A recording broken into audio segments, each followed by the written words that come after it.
day. How is the stream? I'm going to be checking it for a moment. I am still a little bit asleep maybe, but mostly awake now. Is mostly awake the same thing as being mostly alive or something? I don't know. Okay. Let's hit the refresh button. Yes, good. That's looking like it's live. Let's open this up and see if that looks like I'm live. Yes, it does look like I'm live. Wow, I'm live on the interwebs. All of the interwebs I'm live on.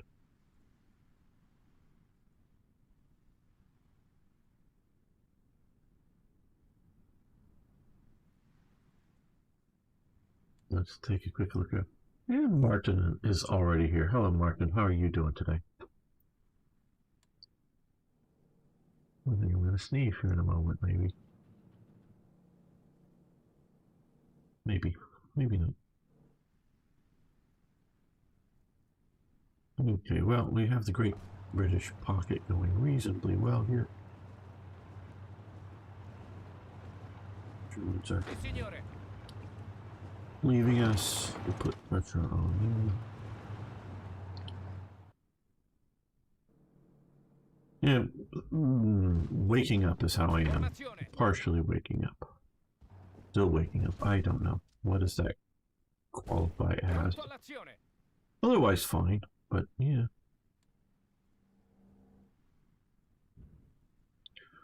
Okay, let's look at our production situation. We need more heavy infantry equipment and more motorized trucks.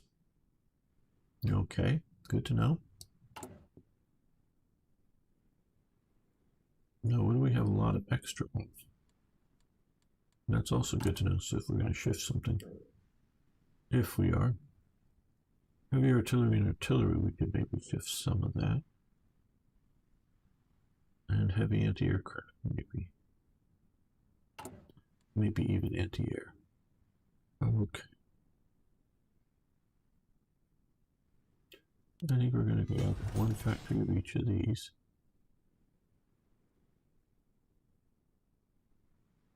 More motors.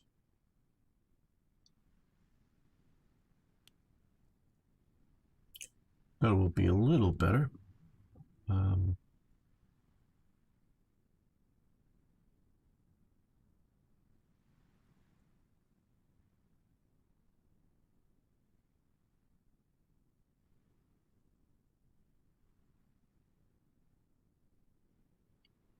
Okay.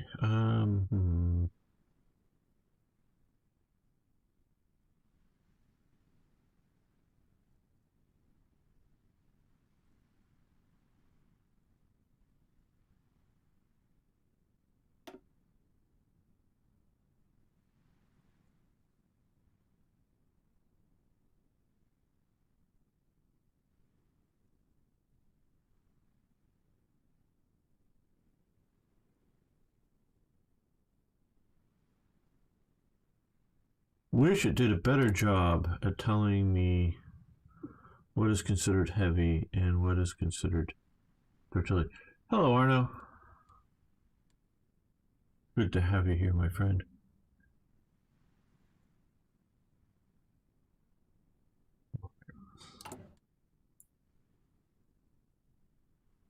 I'm guessing that's heavy artillery. No, I think both of these are regular artillery. This is just newer, that's out of date. Okay, well, we also need more rubber. Who can we maybe get rubber with?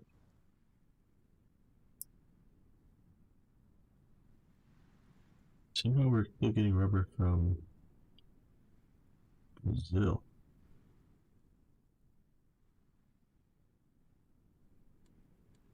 Somehow, I guess. It looks like we get some rubber from Germany. Hey, Toy Jet. See if we do that and then have that work. Okay. Perhaps that will take away, though, from more building of new factories.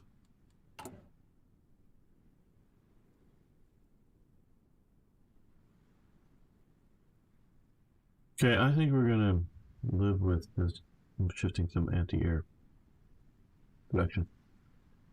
I'm waking up still. I guess that's how I am. Partially awake, you know, that sort of feeling.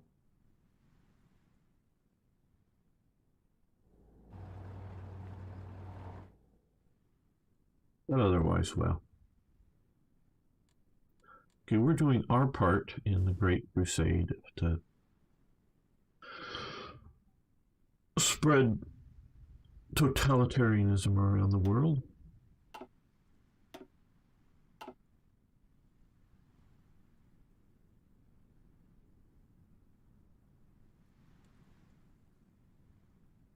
All right, well, let's make an episode or two here.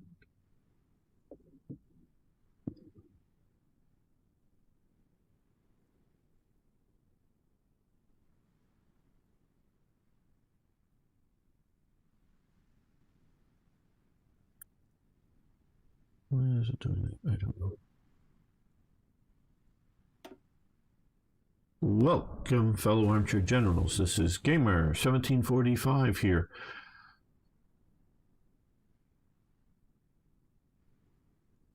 I don't like to start. I'm pausing. Let's try this. Well, Ave, fellow armchair generals. This is Gamer 1745. What did the fascists say when they greeted each other and did their little salute? Was it like the very mostly correct historical docudrama? I know it's a docudrama. It is not a documentary, called Hello, Hello. Very good docudrama.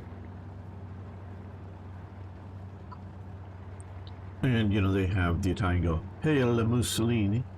You know, is that what they, you know, did? I don't know. But, yeah, so we're going with this. Now, I want to thank Uncharted. They updated today a new version of World Ablaze, but he had already shifted over for the legacy version, this version, so that we can continue playing. I do appreciate that. Very good, Uncharted. Thank you. So, saying that, we're going to continue our war in the desert.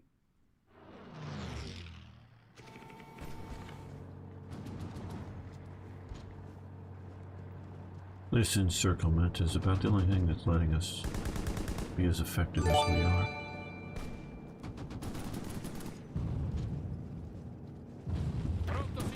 Keep up the pressure, keep up the pressure. The Germans have figured we've already got this handled and are leaving. Something like that. Okay, befriend Bulgaria. And Aries here, very good, Aries. Okay, we've just befriended Bulgaria, and now we want to befriend Romania. Attempts to get them into the Axis.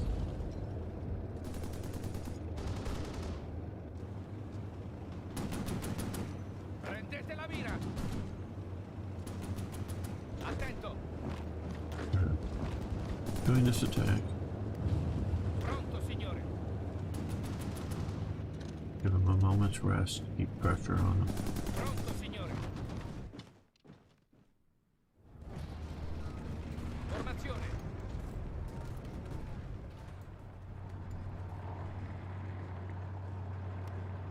Comandi. Okay, well, our front down here has stalled. Heavy infantry equipment. That's what we're pressing needs right now.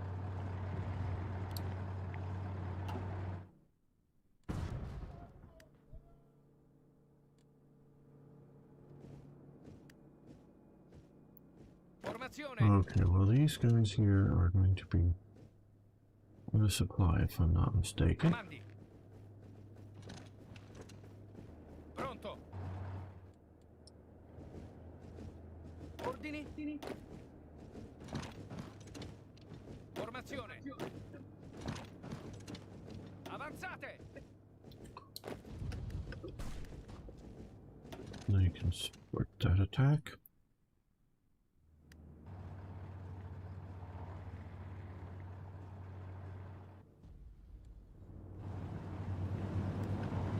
Sì, signore.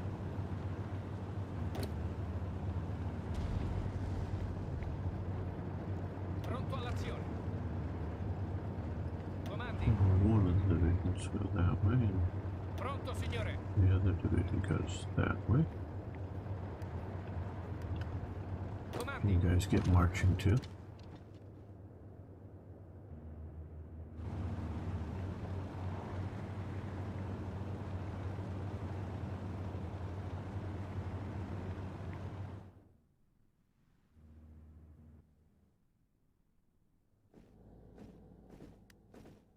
Ordini.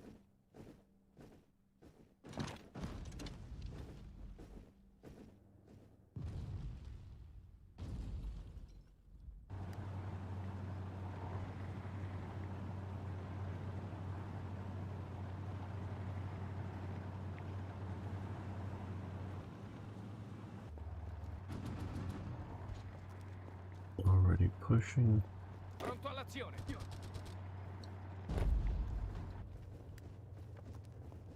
Pronto, signore.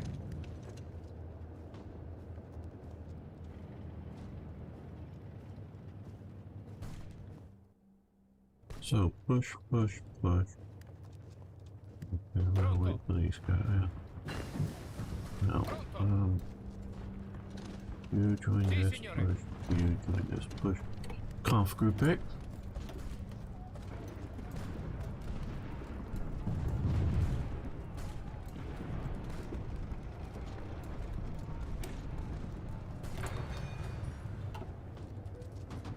Non-aggression pact. Okay, we'll be non-aggressive.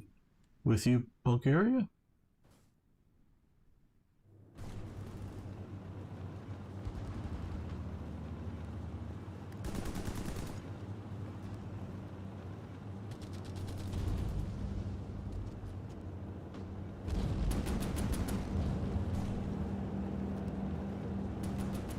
Sì, signore. Go paused. Okay, you're getting there. You're getting there. Okay. Well, now all of you guys attack. Attento. Supported by you guys. They're gonna go cut them off even sooner. Ordini. Avanzate. Pronto, signore.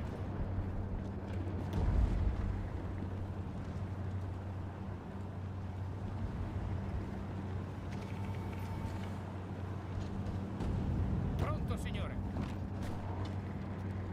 Avanzate. Avanzate. Formazione. No. Keep Pronto. down. Someone's had to go around. Hey, Mr. Coco Man, how you doing today?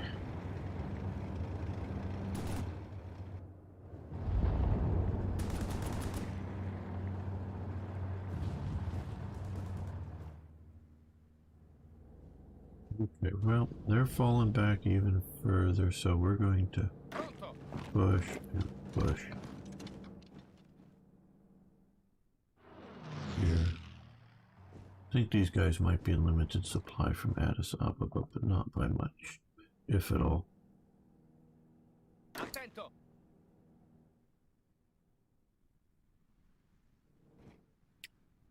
But what we should do here is Avanzate. put you on railways and get you down there so we can send you down. Attento.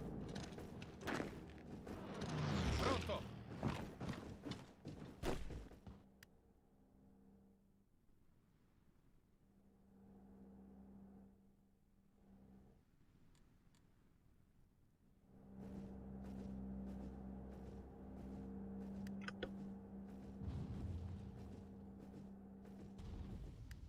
Okay, well, Formazione.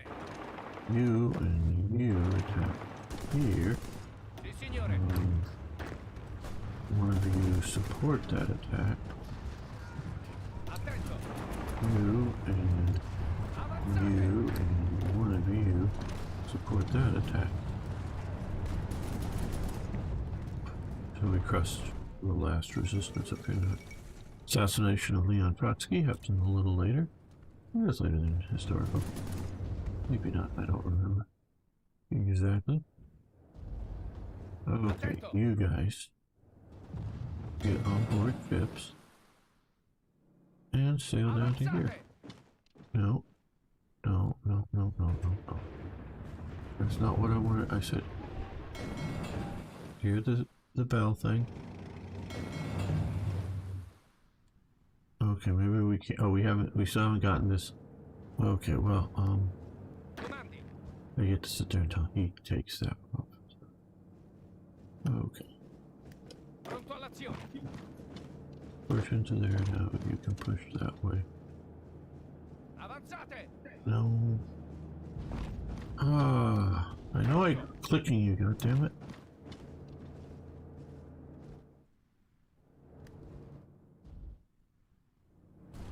I know there's a mod to give this a more Hearts of Iron 3 look. I'm considering using it soon. Pronto, signore. There we go. The British Western Desert Force has been wiped out, and they just lost 2 destroyers to one of our submarines. We lost 1 submarine and 6 aircraft in that. They lost a destroyer. We lost 2 submarines and an aircraft, or 5 aircraft total. And they lost a destroyer. Okay, well, we're keeping our aircraft operational here, which is good. I'm going after their operations. Okay, how are we doing? Aircraft production, naval bombers, okay-ish.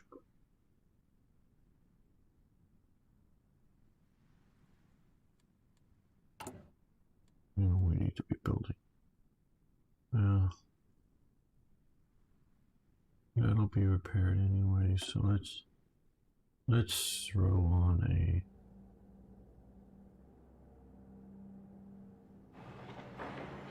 couple of more armaments factories. We need them.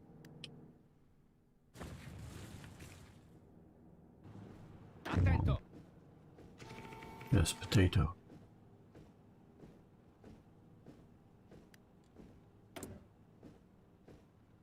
I'm not doing a theorist.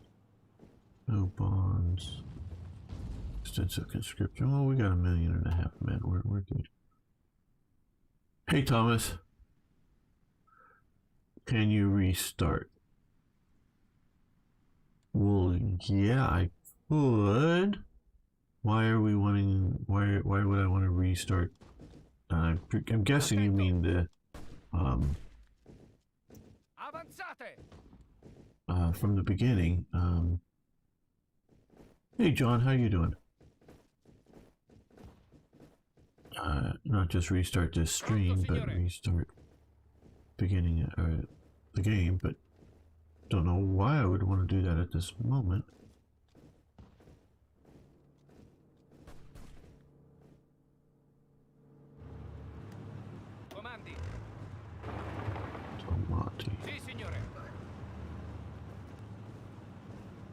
We don't need all these guys just hanging here in the desert.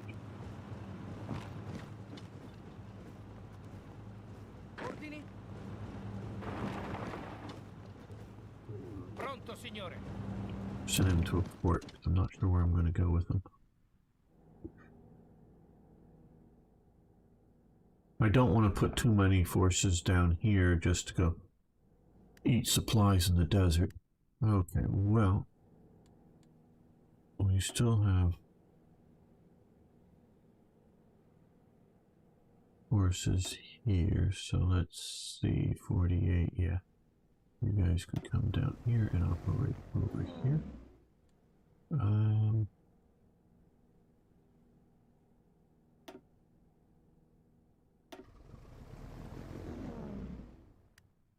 guys can operate there.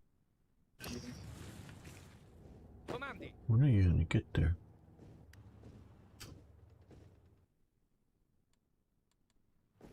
Attento. And we've eliminated the force. Pronto Just in all'azione. case it's crossing the Jordan. It's taking you so long. Let's send you that way.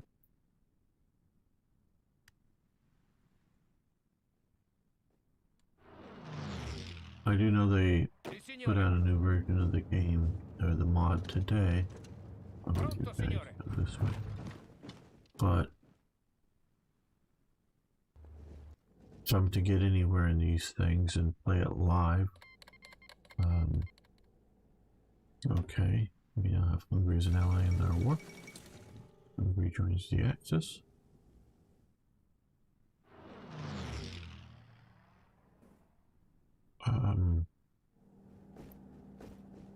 Pronto, signore.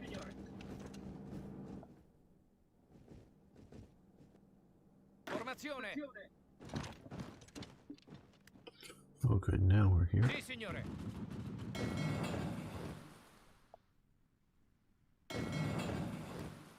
There we go. Well, looks like they're gonna take us out here. We're not enough supplies or whatever. Should have been providing some level of supplies, and I'm not saying it would be enough.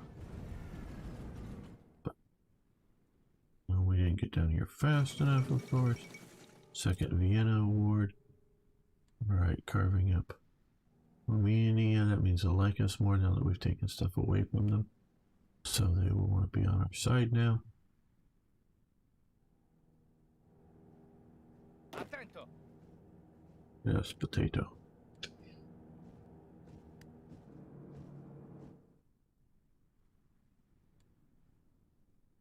Okay, yes.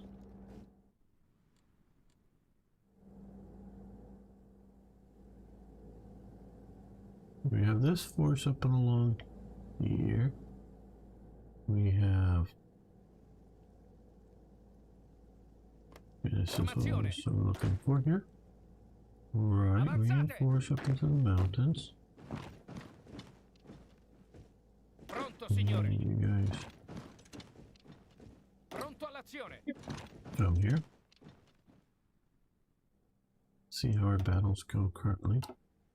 Inconclusive. Took out a destroyer.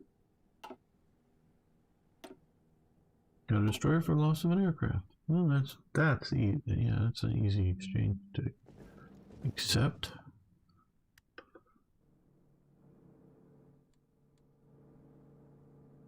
Sì, signore. Alright, so let's see. Ordini. Okay, these are the fascist division. This is the colonial light infantry. That's what I'm.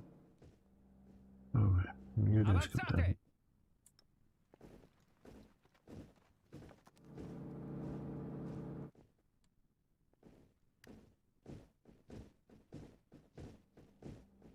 Comandi.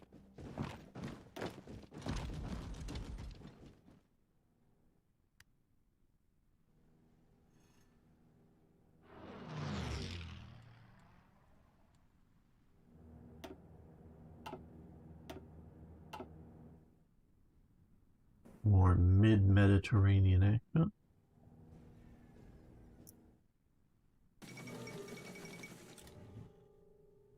Don't know why they haven't taken the port yet. That would really mess with me and my abilities to reinforce down here.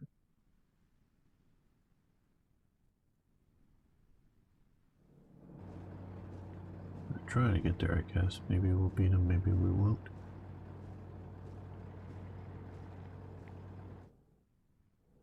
And of course, once we get there, it will be a battle.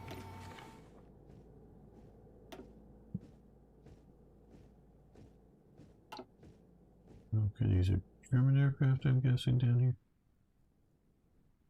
Oh, yeah, it took everything else. Oh, no, not yet. Not yet. But they're going to take those, I'm sure. Attento.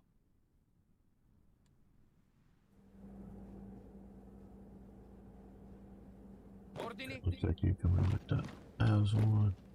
Avanzate. Go there.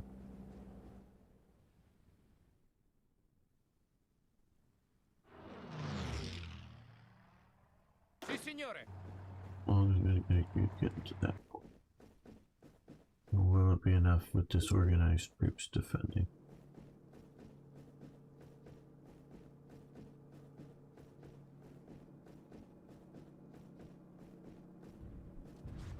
It looks like it might be. Might just a word here. Yes, it was. Okay. Formazione. You spread out to there.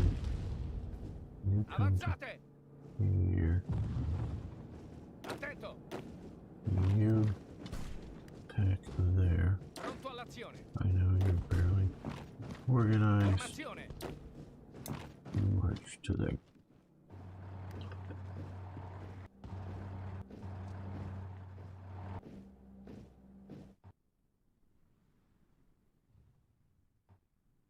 Well, we lost before we could get down here. I don't know if I could have saved them. I didn't know I needed to take this and this side to be able to move troops down here. Had I known, I know I could have gotten here faster because I sent troops up this way. Would it have been enough time? Maybe, I don't know. I just quite honestly don't know.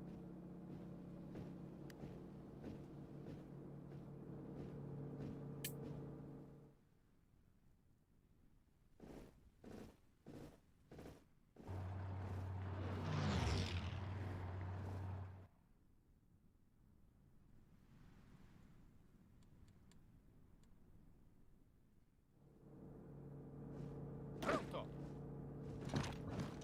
You walk around there. Formazione. Avanzate.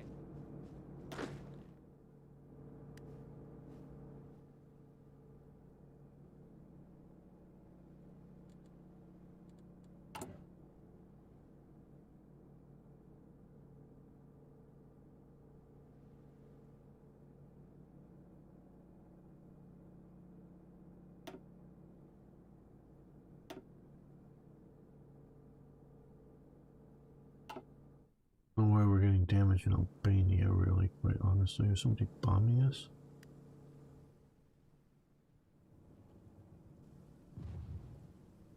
Alright, well. If we, the Italians, are going to have any real chance Pronto all'azione. against Greece, we need to defend Romania. Okay.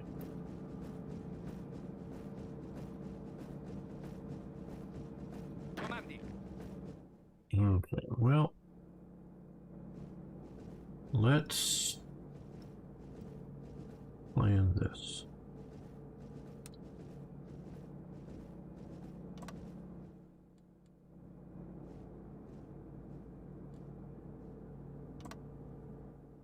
Let's plan that.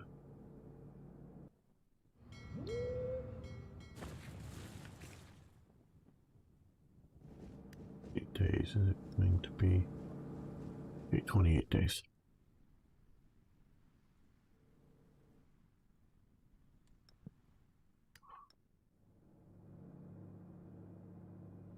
And the Italians. Oh, doing it as in historically, yes. Well, you know, I was thinking about this here. And I honestly don't know the answer.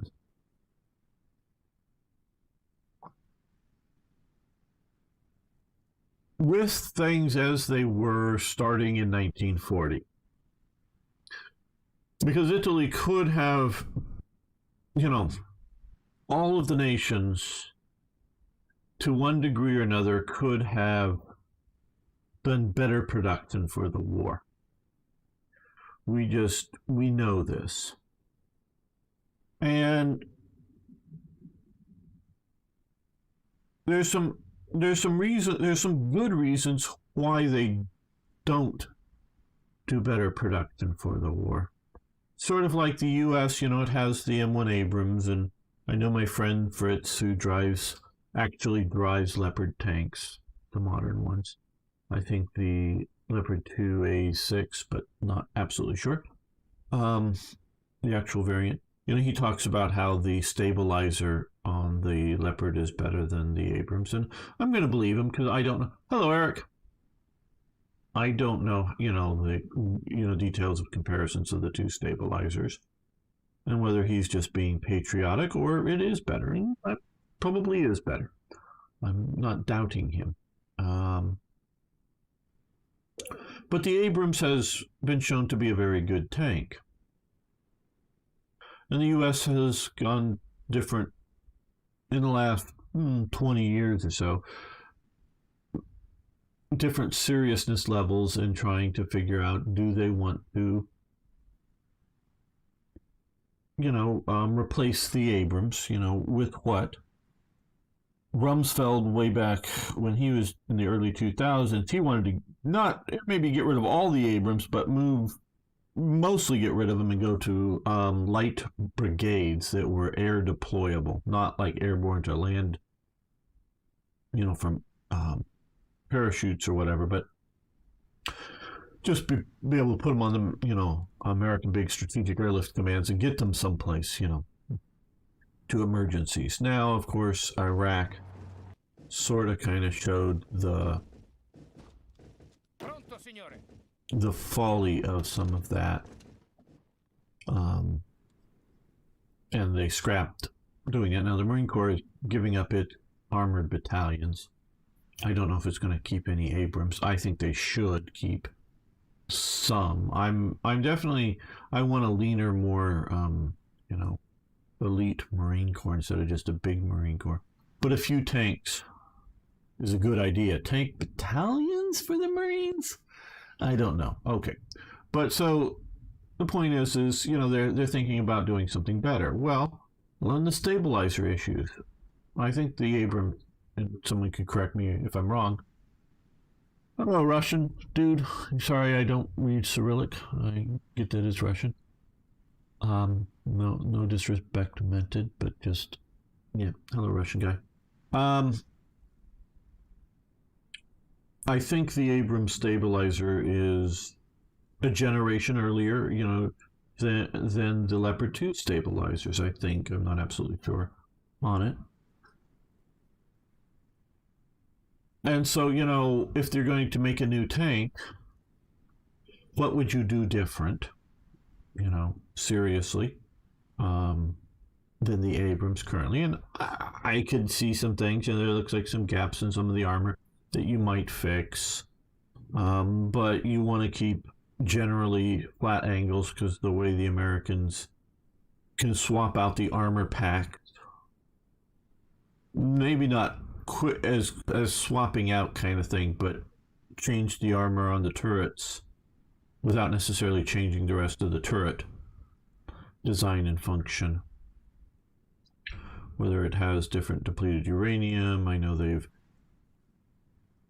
been looking at various, back carbon armor, been looking at ceramic type armors and glass type armors in there, that the glass and some of the stuff doesn't do well against kinetic penetrators maybe, but does very well against some of the heat type penetrators for their weight.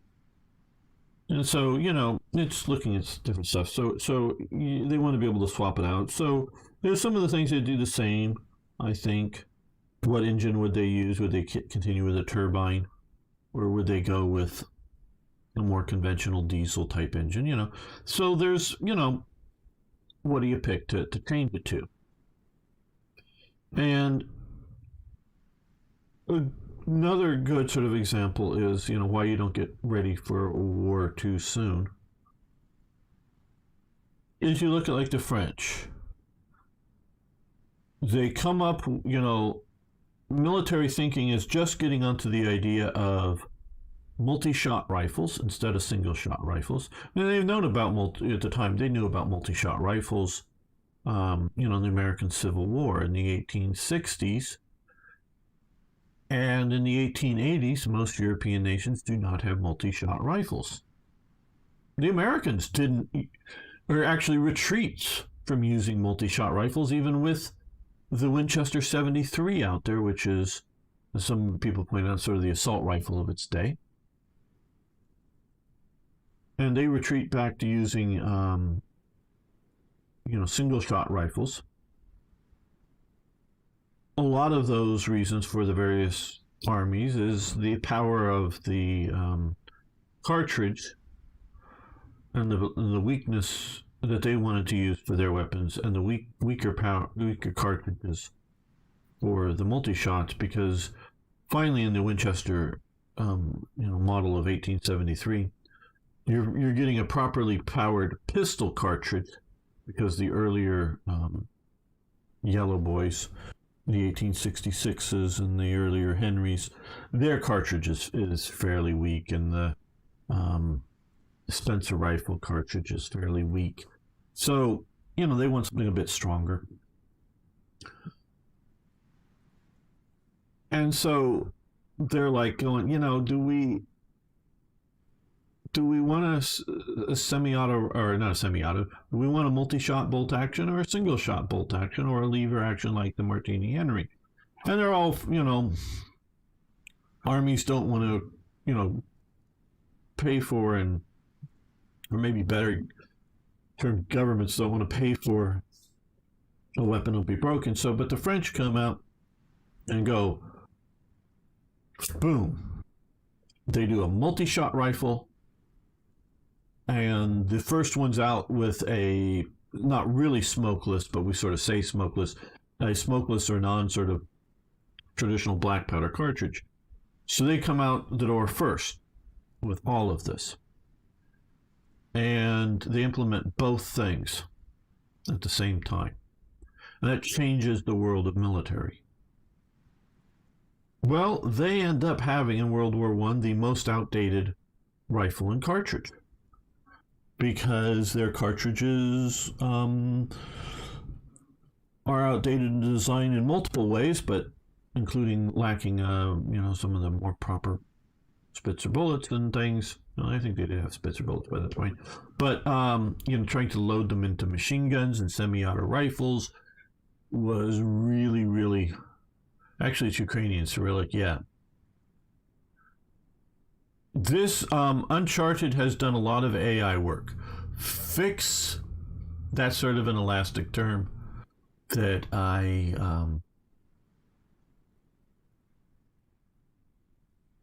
he makes it better. I'll say that. He makes the AI better. Is it all good? I don't know. Is it fixed? But it's definitely a better AI. That's for sure. And yes, I do know that Ukraine is different than Russian, and both use Cyrillic, but sorry, I can't tell the difference. And so, and basically to load and shoot the same number of rounds out of a single shot bolt action rifle and a tubular magazine single loaded rifle is about the same amount of time. But if you have a fully loaded tubular magazine bolt action rifle, you will get those, however many, 8 is often the normal, so it depends on how long the rifle is, rounds out. Those rounds will come out faster, but then you got to slow down and reload it. They didn't wait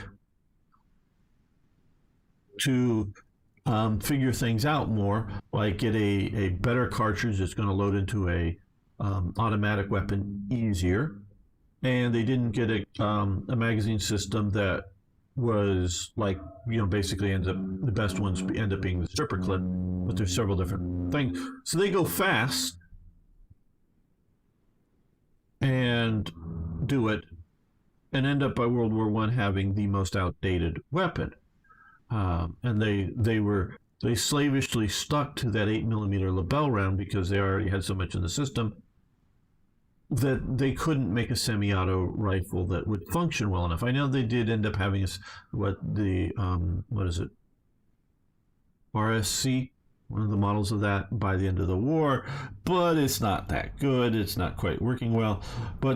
And so the French know that they have the most outdated weapons, and they see the Germans with their Mauser rifles. They see the British with their, the Enfield, which is an evolutionary gun. They've been evolving from the, Longleys and whatnot. They've been in sort of a clunky evolution. And you got the Austrians, and you got the, with their Mannlichers, and you've got the Hircanos of Italy. And they see that everyone around them has a better weapon, and they go, we want a semi-auto, weapon. One trigger pull, one shot. We want to do that. But they stick to that 8mm round, so they never come up with a good semi-auto. Never do for the 8mm round. And so they enter the war without a good weapon, and it's too late to switch over by the time they get, World War I breaks out for them. So you don't necessarily want to, say, build an army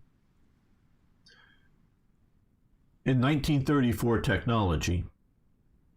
And that's more or less what you would be doing in 35 or 36, because you don't want to, prototypes take a while. You don't want to, whether you're Britain or you're, France or Italy or whatever, you don't want to, like get all new rifles in 1934, technology,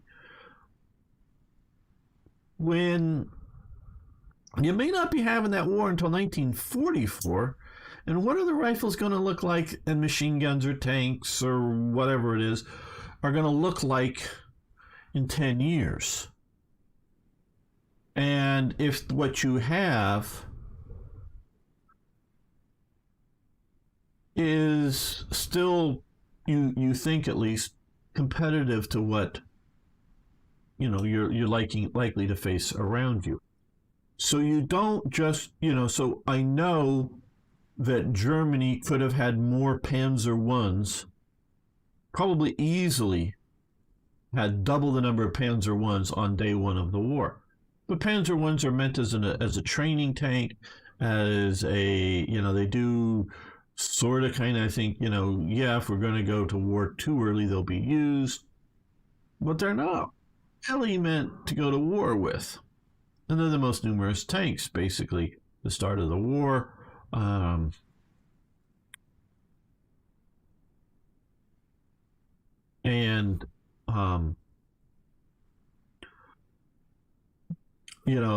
getting into the Panzer IIs, which are also sort of kind of a training tank, that they're a little more thinking that these guys may also end up being a reconnaissance vehicle too, but still both training type vehicles. They end up going to war with them as the most numerous weapons, including into the invasion of France.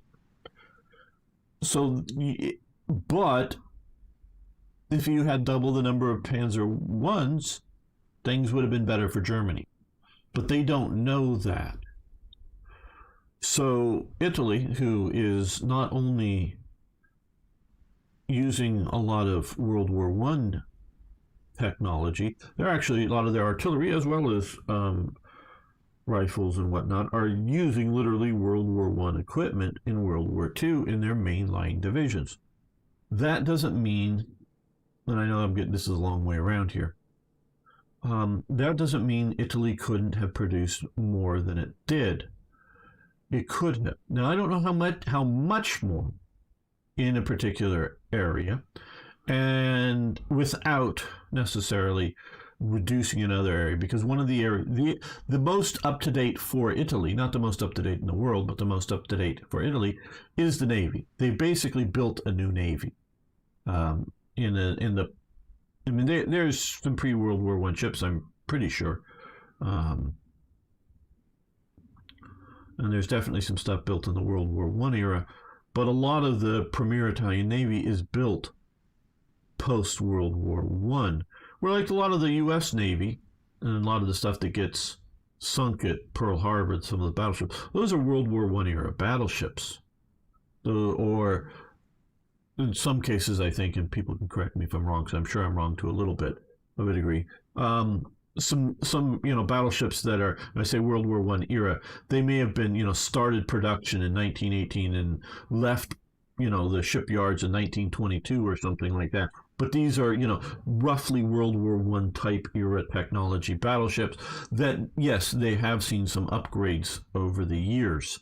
They get upgraded after they're refloated and whatnot, because one Arizona is still there, but and a couple others I think are completely scrapped, but the others are floated, and actually some are within months because they're not that badly damaged. Others, the rest are most that are refloated and got back. By the end of the war, they're back in operation. Now they're doing coastal bombardment type duties instead of main fleet duties, but they're thought useful enough to be put out. And what do you think in the Hoy economic research system is better than Hoy 4? I read that Italy didn't use all their war potential. Yeah, no, they didn't use all of their war potential.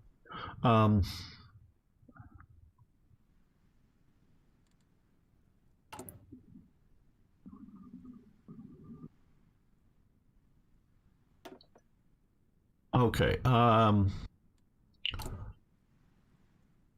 Black Ice has implemented tech companies in a way.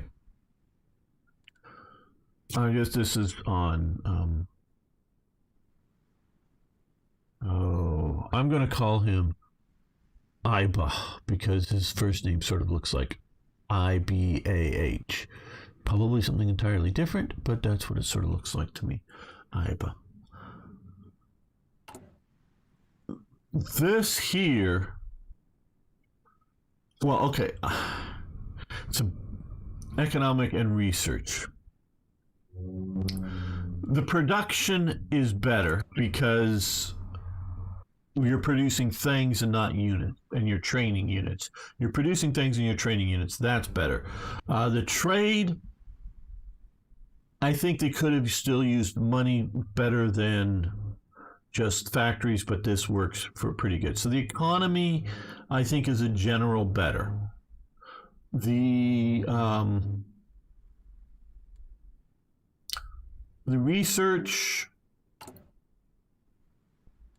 the one thing I wish they would have done more on research is things like this here, in that you can do the one thing and make it better. Had they done that with some of this stuff here, so instead of just do these as all as sort of, and I know this is a modded version of stuff, do one and you're done, is make conf groups better, more incremental. It's a general improvement. The main problem was the old organization system. Not exactly sure, because they're still organize what to research, or organize. They still use division, organization within division. So, not entirely sure what you're talking about there. But yeah, there's definite improvements here. Okay, back to Italy and the development. So, the Italian Navy is doomed. They've spent a lot of resources on building a new Italian Navy. Now, what I don't know that they did, and this is sort of what I did here, is this a gamey trick that we can do in Hoy 4 or Hoy 3 that Italy couldn't have done in real life? Basically, now I went straight from Rhodes to take Alexandria. Could the Italians have done a naval invasion? Well, given enough lead time, meaning before the war, develop naval landing units better and equipment better. It was, I think, really only the Japanese, prior to the start of, America getting into the war, are the only ones that really sort of do a dedicated landing craft. Now, they're nowhere near as good as the Higgins boats. Now, the Higgins boats come out in 42. Remember, it's 41, December of 41, that the U.S. comes in to the war, and I think it's already by May 42, they've at least prototyped and demonstrated what they want to do for the Higgins boats for the U.S. Navy. The landing craft that we're also used to from the movies. Now I don't know how quickly they get them into series production and then out to the Pacific because that's their primary things. But sort of the idea of bow ramp landing. But hey, Britain invaded and opposed invasion of Egypt in like around 1800 against the French, right along in this area. The French had some battalions of troops along the coastline. They had guns dug, the old muzzle loading artillery pieces dug in behind the sort of sand dunes, and the British came ashore rowing rowboats into that, and they used lighter brigs and whatnot to sail in and use their ship's artillery as artillery firing cover to get the troops landed ashore. So it was a D-Day like invasion in that there was opposing French, because the large French army under Napoleon had occupied Egypt at the time, were opposing the landing. So it was an opposed landing by another similar European power. Now, it wasn't the whole grand army of occupation, or whatever you want to call it, that eventually surrenders to the British, that's right there at that beach at that day, but it is an opposed landing. It isn't just finding some deserted beaches and getting ashore. So that's happening around 1800. I know there's the later, because Britain invades Egypt because Egypt's giving problems over the contract that they had signed to make the Suez Canal. So Britain does invade, and I think that's in the 1850s, 1860s. I'm not sure. And I don't know if those invasions, landings, I should say, were opposed landings or just, finding some coastline to get ashore on without opposition. And we know they did the opposed landings at Gallipoli, in World War I. So you don't need a Higgins boat to do an opposed beach landing. They're already doing it. So Italy could do that. Now, how effective could they do it? And where would they have had to do it? Probably a bit more over here. Now, so the AI may not be holding the reserves well enough. Do you know what was the first French town to be liberated in World War II? I don't know how you would... mainland France, Dakar, I don't know, down in Africa, I don't know. 31. Hello, Chirodex. Suez was finished in 1869, so I think it was before then that they come in, because it's originally a French contract, and the British sort of take it over, and there's some problems with the various governments, and so the British feel they need to invade to secure what they see as a vital interest, meaning making sure that the Europeans control the Suez and it's properly finished. So yeah, so I know these things can be invaded. What would keep Italy? Okay, so you don't need special landing craft to invade. That's it. Just makes the invasion a hell of a lot better and easier. But you don't. It's not a required element. So Italy can pull up a few passenger liners. They had them. They were. They had their colonies down here for a long time. They had passenger ships. They had cargo ships. They could pull up a few passenger liners, lower rowboats off the side of them, and stroke to get the troops ashore. And they can sit some, destroyers or battleships off and do shore bombardment. We know they can do that. What's going to stop them from doing that? Oh, and we also know that because these are no longer sailing ships and are powered vessels, they can sit out here and come and land here or here or here, or here. And in no way can the British possibly respond effectively to the landings to oppose them, in the sense of, move units Signore. quick enough there. They can spread their units out along here, like say a division per one of these provinces or something like that. And then that would spread them out by battalions and brigades and whatnot. So they can spread themselves out, and they can have a reaction force, like we see that they did in World War II. Now, of course, there's a lot less rail transport around, and the roads suck, and these are not, at least for the most part, bridged out here, I don't believe.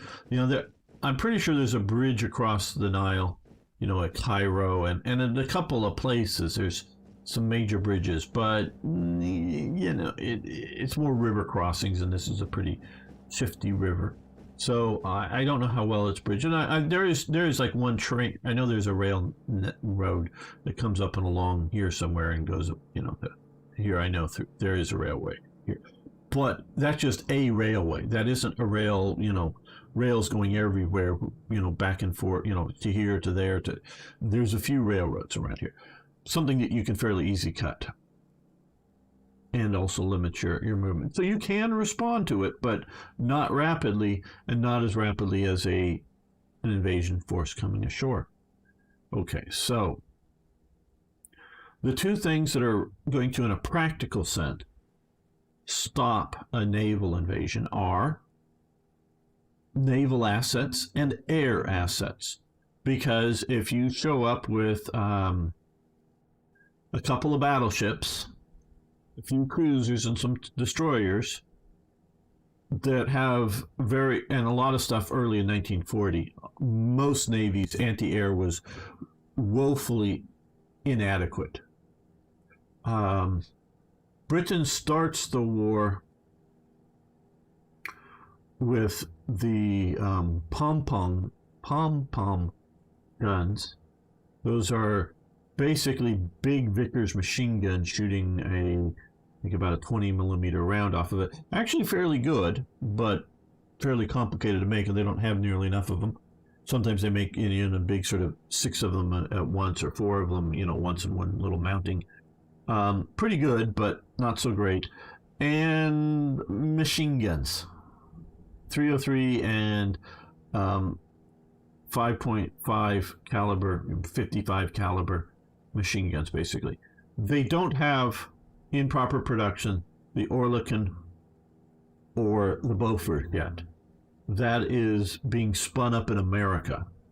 The Bofors is Swiss, and the Oerlikon, Bofors is Swedish, and the Oerlikon is Swiss production, and those are small limited productions in their own countries. The U.S. has licensed production on both of them, but they have to be made afresh because the manufacturing techniques are different between those two countries and each other, and as well as the U.S., and they need to be made on the U.S. standard. So the U.S. doesn't have, in 1941, does not have either of those two guns significantly equipped to their forces. So they're using 50 cal big heavy water cooled 50 cals, and the Chicago Piano is what it's called. It's a multi-barreled gun that's not very good. 1.1 inch, about a 30 millimeter. Not that good a gun. It's not very good, and there's not enough of them. And so I just know that about the U.S. more than I know about Italy.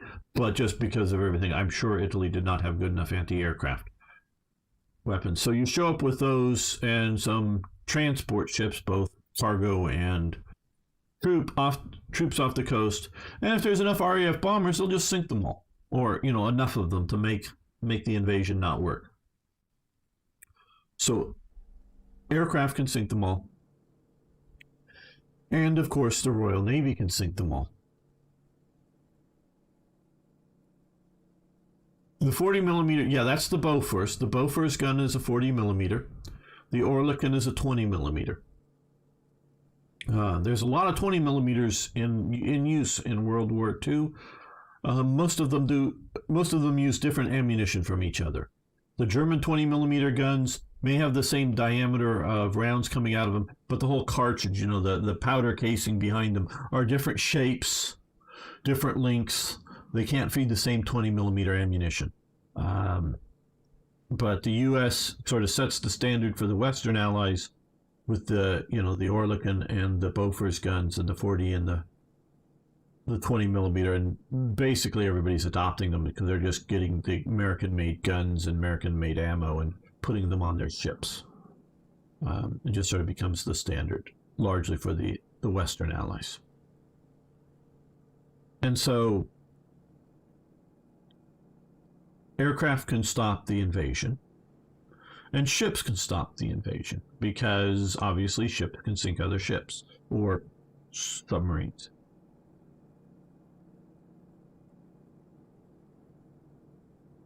Okay, Martin. See you in a while. Now, like I said earlier, Italy has a fairly good, fairly modern navy. It is not good enough to take out the Royal Navy. But the Royal Navy's busy. It's busy doing two things. One is keeping the Germans from invading. That is the most primary reason for being, the raison d'etre of the Royal Navy, is to keep Britain from being invaded. That is its primary goal. So they have the home fleet, they keep it up here, that it's close enough that they believe, and I believe so too, to, steam, not, you don't sail anymore, but you steam to wherever to stop a German invasion in enough time, and to be hard to attack. I mean, Gunther Prinn gets in and sinks one battleship, but with his sub. But it's a difficult task for him to get in there and be able to do that. And of course, they up the security after that. More anti-submarine nets and things. But it's up there with, responding. And about at least in the early phases of the war,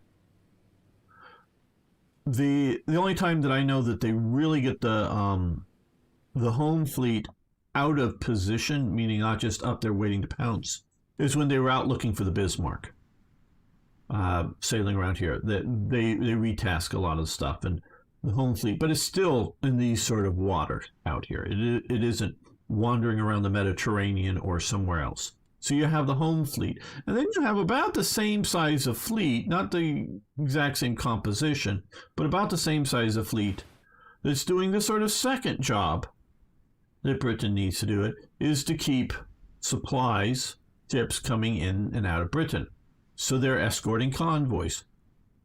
To keep ships like the Bismarck, like the Graf Spee, away from big convoys, you need a heavy cruiser, a battle cruiser, a battleship, in the complement. You need some destroyers, you need some cruisers, you need lots of destroyers to sink submarines, or just to tell the submarines to go away, or whatever. But so you need a lot of Navy doing a lot of that kind of stuff. And then, of course, you need Navy to sort of like, Japan, don't do nothing out here, we're here. Obviously, Japan does do something in 41 when it gets ready to go to the war.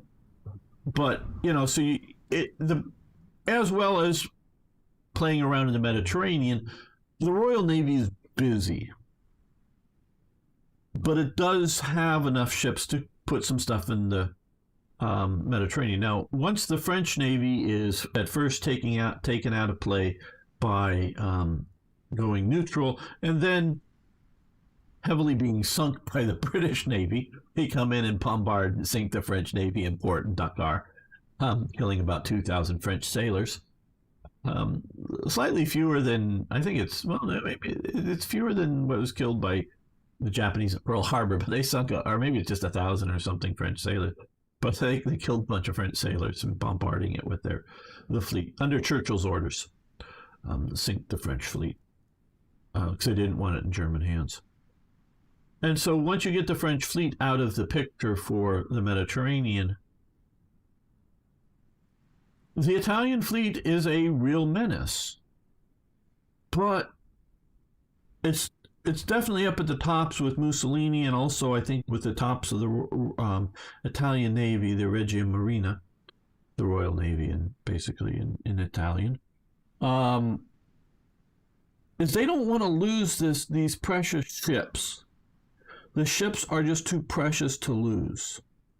So they don't want to risk them in a battle unless they're sure that they're going to not only come out victorious, but sort of an overwhelming victory. Basically take damage or whatever, but the idea is they don't want serious losses with their navy. It's just too precious to lose. And so they don't use it. And yeah, I get the point of the idea that, well, why is the Navy too precious to lose? Well, because it's sitting around here doing sort of what I'm talking about, being ready to sink an invasion fleet. And so it's protecting Italy. And now, of course, they're also protecting it with aircraft. But to not use the fleet, use a little bit of hiccup, to not use the fleet when the decision is in doubt as to who is going to win the war. You are not sure. You have not won the war, but the war has not been lost. To not use the fleet at that time is a mistake, because they've got to have some concept of America out there. They've got to have some concept that the Soviet Union, although they don't have much of a fleet, is out there and could be a threat. That to wait too long, and it may not always be clear at the time, because notice I'm saying some concept. I know this episode's going long, but okay.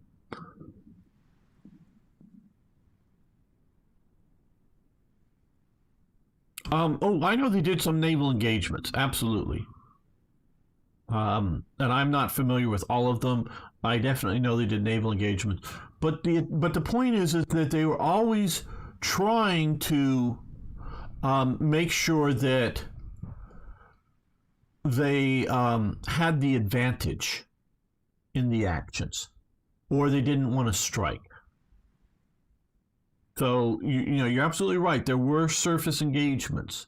They did use them, but they were always afraid that they would get sunk by running into too powerful of a Royal Navy fleet. Now, what happens is, and I don't know the dates on this, I think it's closer to 41, is they sink one of Britain's major battleships in Alexandria Harbor. And it is the major ship at the time protecting this part of the Mediterranean. Because, like we can talk about air operations sinking ships coming in, invading here, Italy's doing a lot of air operations, and particularly against Malta, that it is, the British can't send lone ships up here, or small groups, without having serious air attacks on them and maybe getting sunk. They're often escorting convoys to like right about here, and then turning around and going away, and the convoys making a dash for Malta and trying to get through before they get sunk. The rest, the actual supply vessels, while the major vessels come sort of in here and then turn around and go away, and trying to do air cover and whatnot. So they sink the Italians sink the British battleship with the Decima X, the Italian naval commandos, if you want to call them that. Their versions of the SEALs or whatever. They sink it. They don't know it, though. Even the captured prisoners don't know that they sunk it. it just goes down about 10 feet. It sinks into the bottom of the harbor. And so at that moment, the main British fleet asset that's keeping the Italians from doing anything is sitting on the bottom of the Alexandria harbor. They keep raising and lowering the flag every day. They keep the crew on board. They keep the fiction up. Now the ship will be able to use its big battleship guns because they have good fire arcs to protect, land against landings or naval operations right in and around here. But it can't sail out of the harbor until much, much later. And the British just, do a complete bluff against the Italians. But had the Italians, even without sinking that with the commando raid, had they used their fleet, had they set up air operations out of Rhodes, I think they could have made naval landing. Now, I'm not sure that they could have come in and did what I did here and land right near Alexandria, because I think in reality, two things. Two major things going on that are not in this game, are just not in this game. One, the AI doesn't protect its rear areas like the humans do in reality.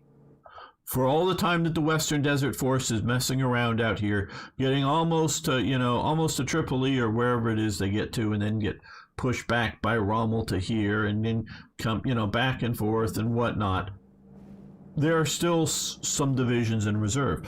Plus the rather large Egyptian army that sits the war out.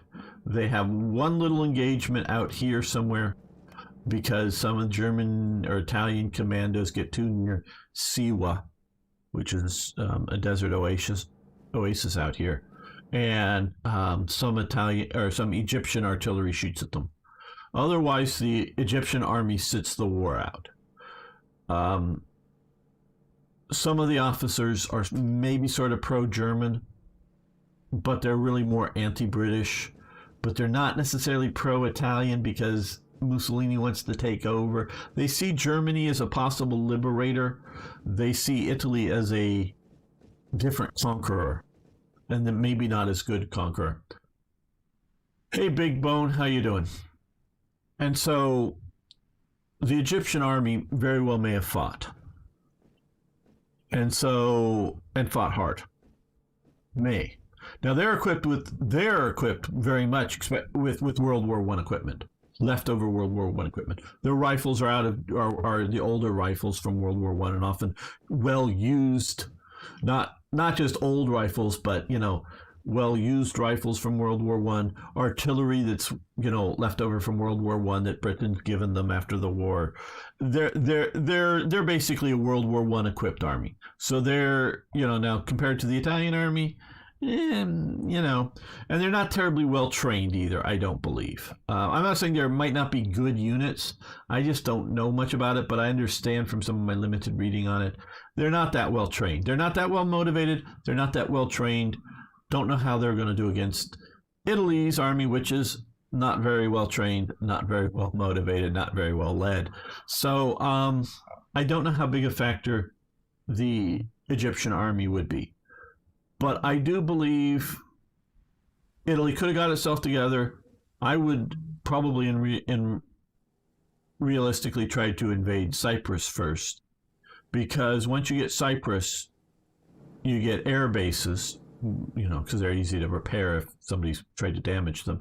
You get air bases, and you start to not just threaten to come down from here to here, whether you try to skip across the French-held territory, or you want to come down to, land in all of these places, and you got a lot more air support on it. Okay, I hope you come back. Hope you guys all subscribed on YouTube or followed on Twitch. So, yeah, I think an invasion was possible, to sort of create a second front.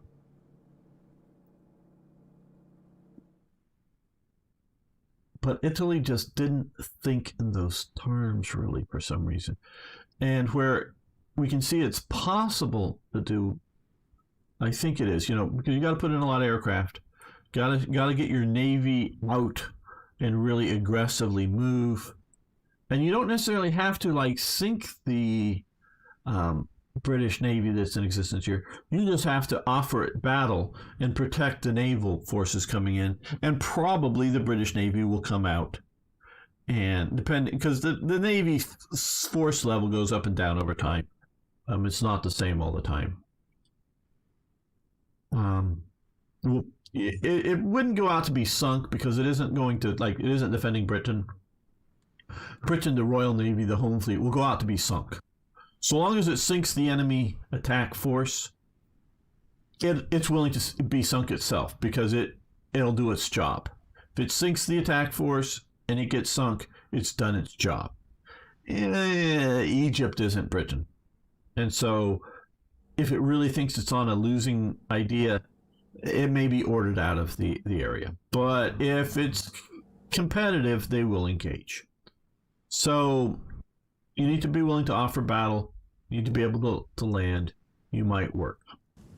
But where I know it would have worked, not might, not it could, not maybe, where I just know that Italy could have, with what they had at the time, they just didn't do, is set up from Rhodes or one of the other two little islands out here they have, but mostly Rhodes, is a naval invasion against Greece. That is where, hey Niels, yep, we took out Egypt with and I've just been talking about the real world possibilities of a naval landing here while the main British force was sitting out here, and so we trapped them and cut them off without supply and killed them. That's how we did it. But I know for a fact that Greece just wasn't prepared to deal with too many naval landings. Now, I'm not sure where the best spot would be. I mean, I know Athens is really more here. You might have landed over here on the coastal region here and pushed over the mountains to Athens. You might have landed in the Peloponnese, but that could be sort of hard to break out of. The Greek Air Force and the Greek Navy are really sort of nothing. So they could have taken off from Rhodes and landed up in Thessalonica up here in this region. And that would have put enough forces, if you do it like 4 or 5 divisions, that you would turn the flank on this. Because Greece really only had the army to do this in any strength, to face off against here. They couldn't do this and, defend here, defend here, defend here against multi-division. Hey, Sam, and Rhaegar's here. The UK never really put much of a fleet down here in the Levantine Basin, as it's called in this game, so we were able to control it. And so they never really opposed it. I don't think there's been a single naval engagement by these guys here. They've just been hanging out here with these things. Where we've had a bunch of naval engagements in this zone over Malta, been sinking destroyers, and they've been sinking submarines, because that's all I really have opposing it, and a lot of aircraft flying over here. And I do have some aircraft coming here over this region here, but they have not, the AI did not put any navy here to oppose my landings. And they've had a fairly large force, and you can look back, but it looked like to be more than 10 divisions sitting all around Italian East Africa that would have done much better to take half of those forces and put them on the coast here and do this more slowly. So yeah, well, we're going to end the episode, not the live stream, but the episode here. I want to thank you all for watching. Thanks for liking the videos. If you haven't already, please subscribe. And of course, you can follow over on Twitch. See you next time for more, yes, even more Hearts of Iron. Okay, let me say this. I'm going to grab a Coke, or I'm going to have to stop talking, so I think I need to get a Coke. And I'll be right back, and we will continue this in just a moment.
That's better.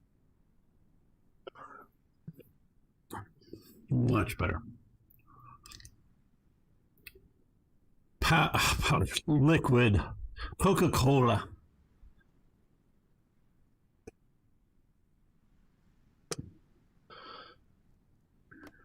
Right, okay. Let's come over here.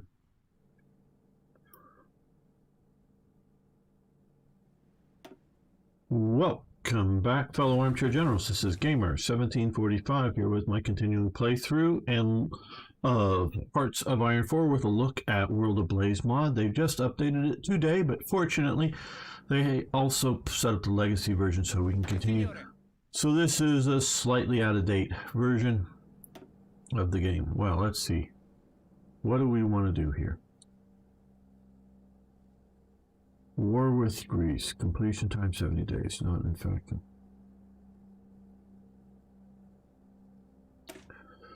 That's what we want to do next. Okay, so we have 70 days to justify it. What we're going to do is, like I was talking in the last episode, is set up a naval invasion somewhere in here. Not sure where yet. Maybe just right around here, around Athens. And do that. I'm sending 4 divisions now. Yeah, he also has 2. Let's also send these guys up here. Kingdom of Romania has joined the Axis. Very good.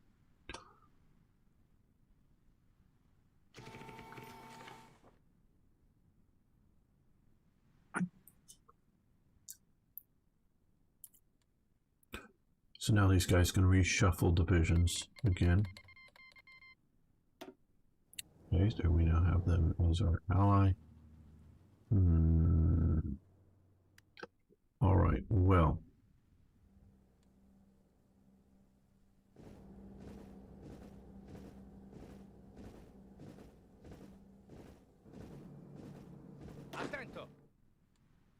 Okay, you guys come to there. You guys come to here. We're going to get some more forces up for any potential operations in Yugoslavia, just to be able to sort of face against them there.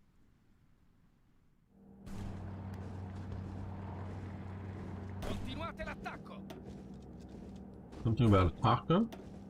I can go for some tacos. It's not maybe exactly what I'm looking to eat right now, but tacos would be fine.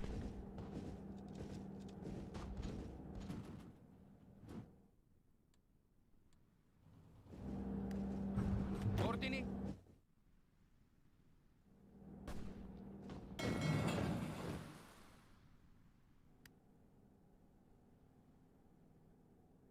You guys come and sail down here. Okay, you guys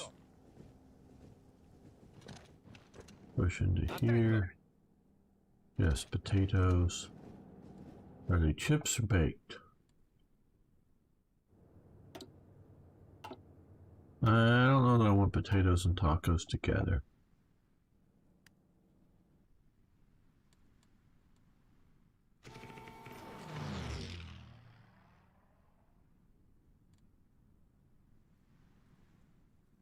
Yes or no? What are you asking about?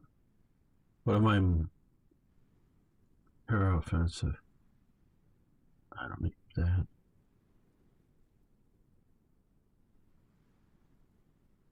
My ramblings about my misunderstanding of the Italian words that are being spewed out when I click on things.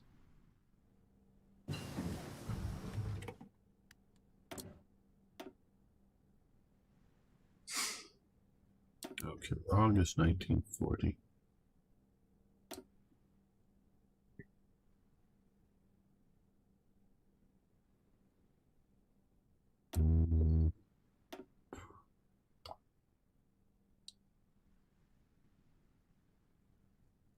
Do we go with better fighters or wait? We wait.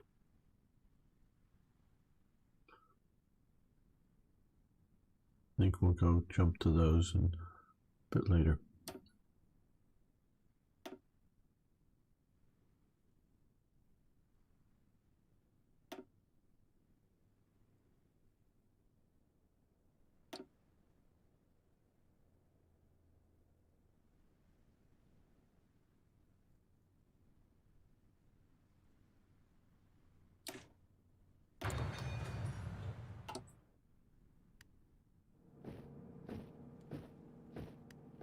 Comandi.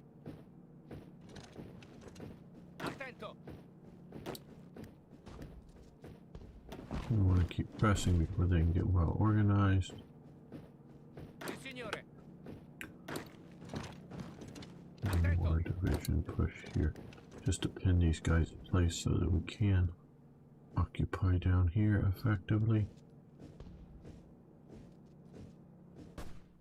Oh, my stream foes? How interesting.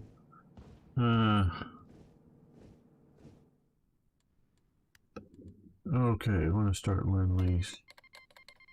Okay.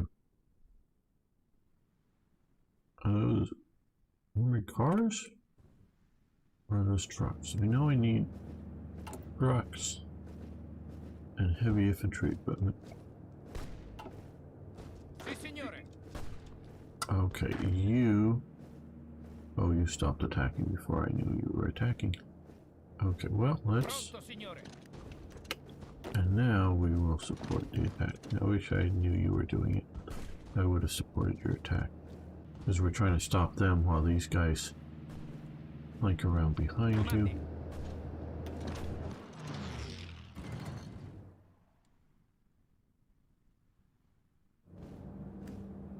Ordini. You don't need to keep hanging out in the desert. Okay. Yeah, let's... Formazione.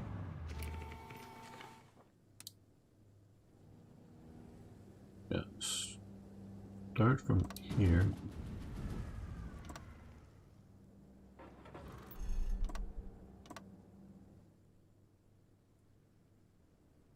Huh? No, let's... Oh, pause. Okay, those two. I want to go that way. Okay, 6 divisions there. But first we're going to get down here. How many more days do we have on this one? Ordini.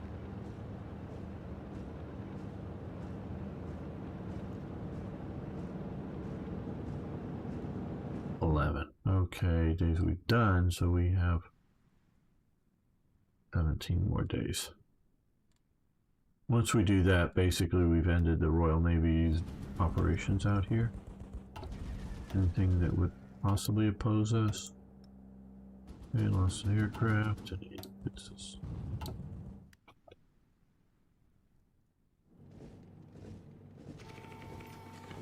Sì, You're signore. moving back, you're moving into there.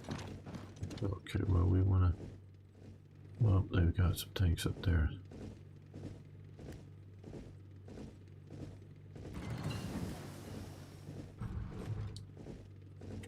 Yeah, it's gun rammer.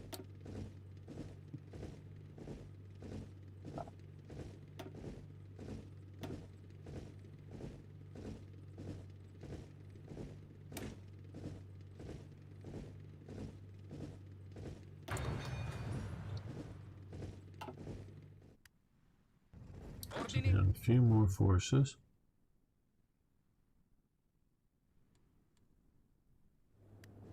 Attento. We get Port Sudan, cut off some more of their supplies.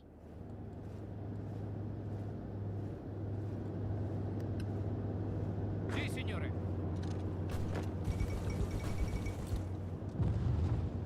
Avanzate.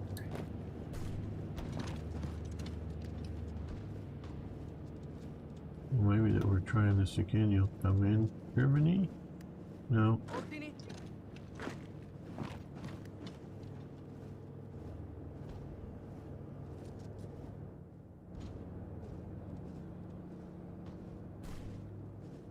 Comandi. Comandi. Okay, well, let's give you another division supporting your attack north.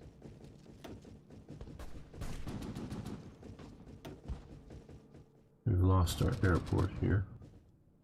Okay, they're starting to respond to us, maybe a little stronger than I'd like. Formazione. Okay, you guys come to here, you come to here.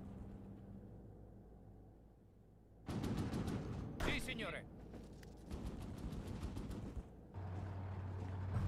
But why are you going south? You're going to get cut off if you do that. You should have been north to our forces here. Attento.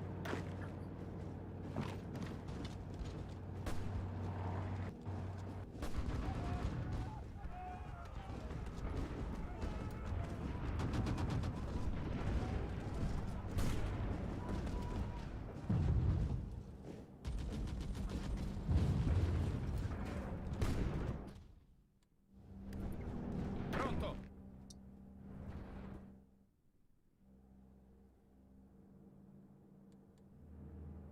So Avanzate. you move there to cut off their supplies. Sì, signore. You keep coming down the coast as well. Okay, this might be ill-fated down here. We'll see how well we do holding out.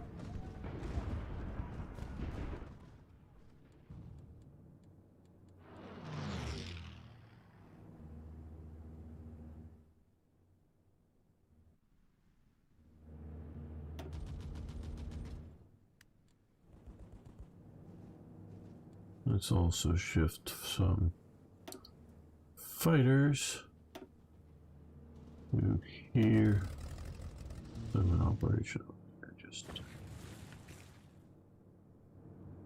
give us a bit more air cover.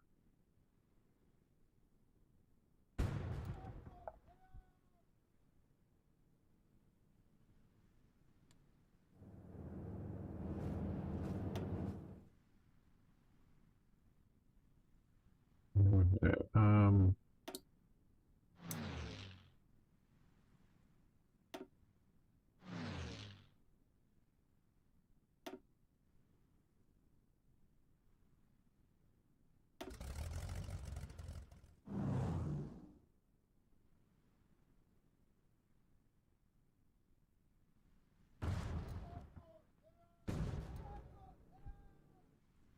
Do I need to say it? These air zones are too big?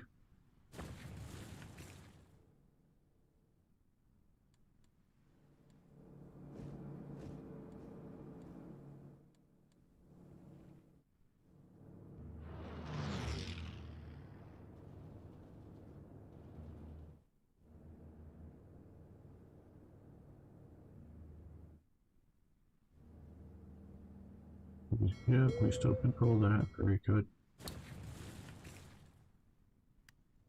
What are we doing out here? Inconclusive. Lost an aircraft. They lost a convoy. We lost 2 aircraft.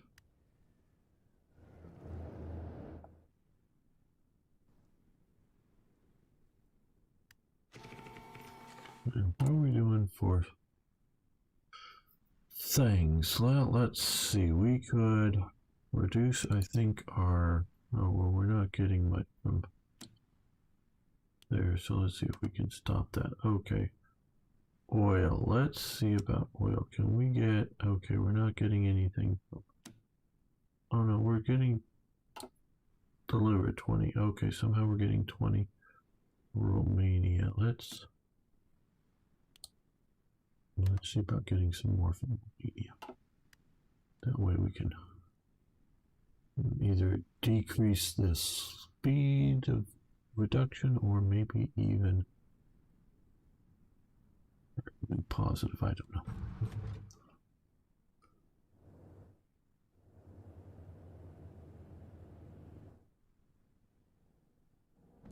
Okay, so far holding out okay there. Not great. We lost 2 divisions, but and now they're cut off from supply. These guys here. So you re-attack there.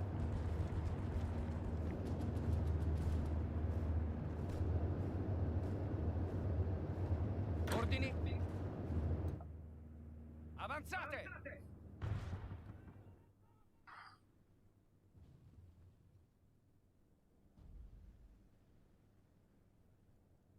Yeah. Big long plan move.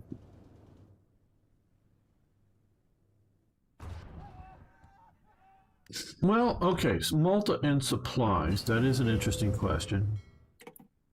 I really, oh man.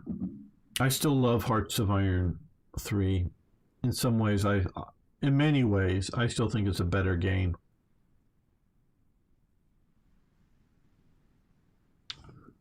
But we can see what I can do here is I went to this sea zone and told it to avoid unless fleets and trade units will try to avoid this region unless there is no other route. So no supplies are flowing through to Tripoli. Now I can totally block it off, but I'm actually wanting submarines to operate here. So they are supplying me, I think, without any losses to any of my supply ships. And the longer the route, the more ships it takes, but this isn't that much longer. We're just running all of our supplies basically into Alexandria, some down into here. So I don't think having Malta is hurting our supply situation as the way that this is going. We can look here. Okay, bombers, naval and tactical, attack the destroyer. Naval bombers attack 6 destroyers. Here we also have close air support as well. Do I have fighters? Yes. We do have this 19th Stormo up here. Though it looks like they may be having air superiority.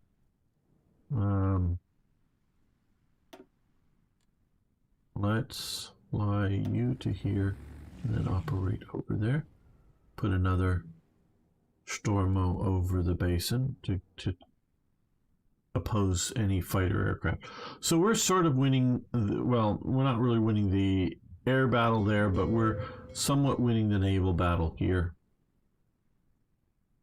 And so I think we're doing well enough here. We're patrolling here just to make sure this sort of supply, as well as no naval invasions, happen through here.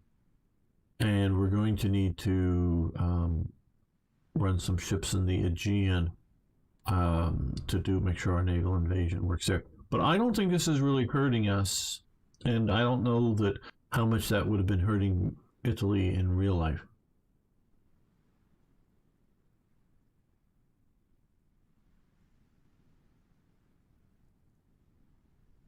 Yeah. And so, yeah, it's now you're right. If I had to run supplies through to Tripoli, and now before this happened, I shifted it so supplies were coming out here, and I intentionally kept this army from getting too big because I was planning on doing a naval invasion here from day one of my war with Britain. So I don't think I could have pushed them out of Egypt.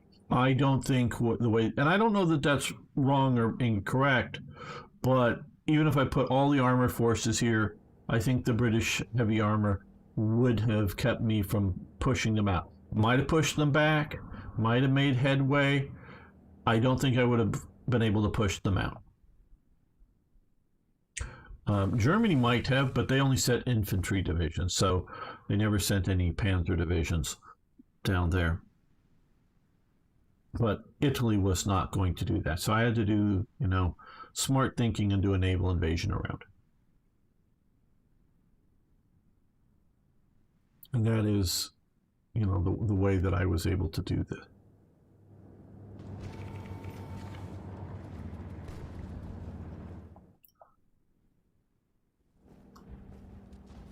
Now they've responded fairly quickly. They're going to take this guy. He retreated south instead of retreating north.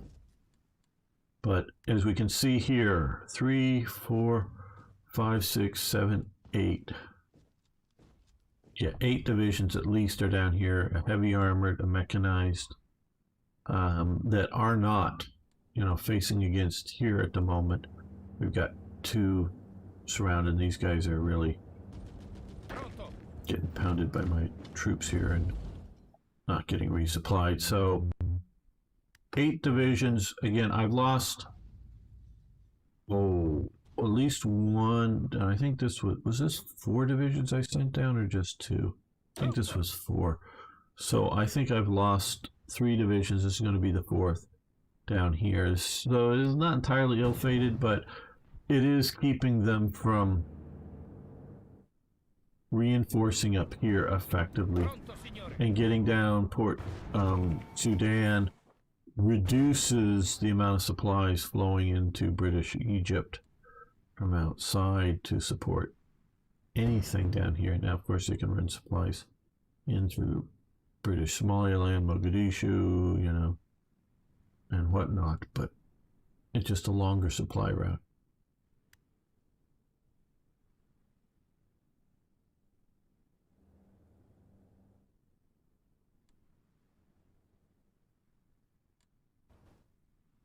And since we are playing as Italy, I know I'm not. I may be the main driver down in the Mediterranean or whatnot, but I'm not the main driver of the war. We will see what the Germans do versus the Soviet Union.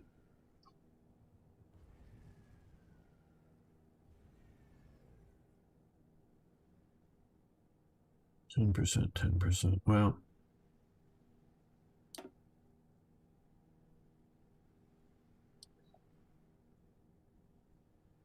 yeah, we'll do this. That would be useful. Now, what will I do for against Russia? I just don't know. I don't know why you're protecting some of those rear areas. Oh, you guys were supposed to come. Well, I was just sending you there at the moment, but yes.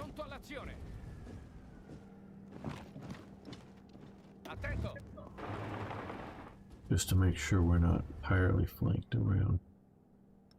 When Germany decides to do something against Yugoslavia, we'll have more forces there. Against the Soviet Union. I might send some divisions, but I don't know how useful they'll be. What I might do is look at the battlefield and see if I can send some divisions to do a naval invasion somewhere in here. That would be useful for, you know, a 4, 6, 10 divisions or something. That might change the outcome of the big battle here, but otherwise, not a whole lot I'm going to do there. The other thing is just sort of maybe be ready to deal with, you know, the Americans coming in and doing a invasion of North Africa.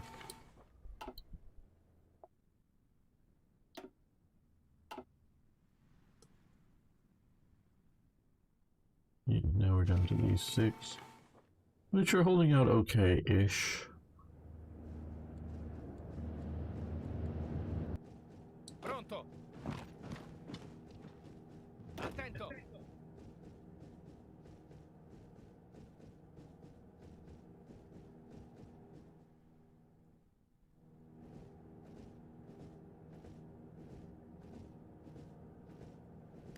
Okay. Pronto. You and you attack there.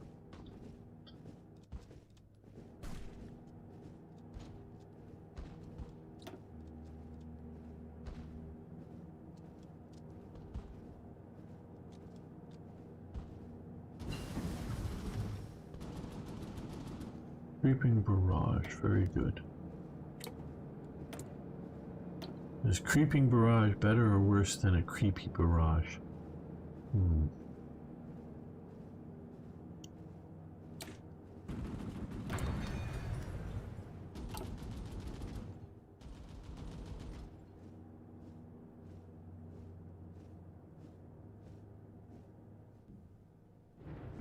Sì, signore. Oh, they're already pushing me back. These guys will probably do the same. No, you didn't move at the same speed. Probably good reason, but whatever. Oh, we can probably do this now. Yes.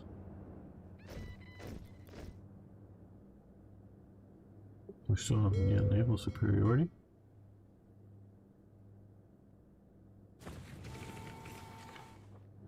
And there you are going. Depends on which way the barrage goes. Yeah.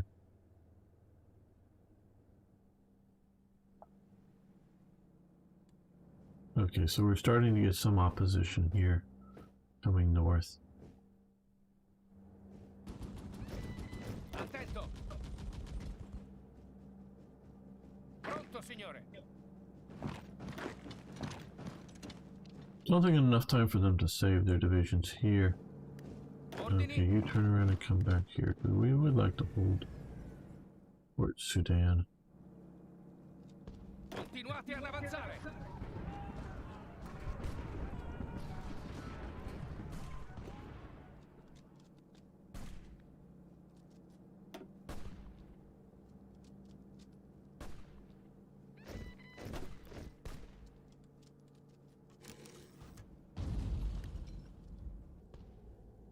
We need more support. How goes our production of factories? Slowly.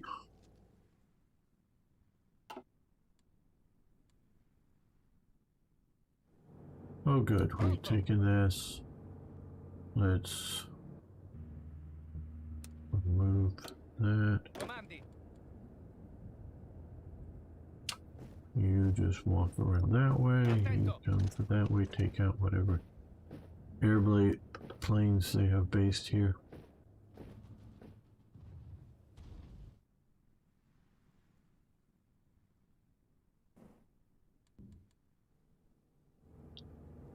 Sì, signore.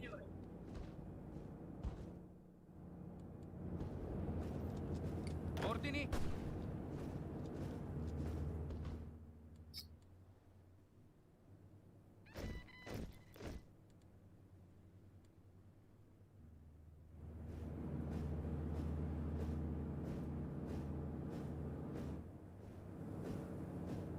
Ordini. I'll wait to get those guys organized up again. Lost an aircraft, lost an aircraft. Lost 4 aircraft. We're certainly not sinking as much as we used to. Okay, guys. How are you doing, submarine? What we're going to do is, let's see if we can find a commander for you, and we're going to tell you to, let's convoy raiding down here. We're going to try to starve them out of supplies.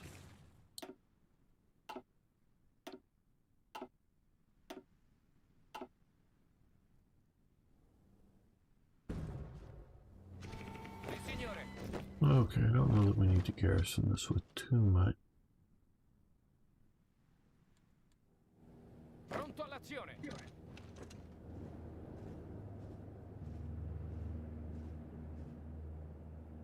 Attento. Oh, you can start advancing again. I'm gonna hope the Germans be able to. Ordini. Okay, well, Comandi. attack here. Back here. Comandi. Attack here.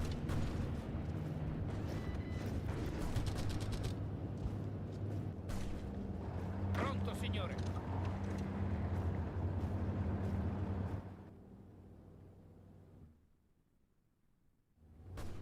Prendete la mira.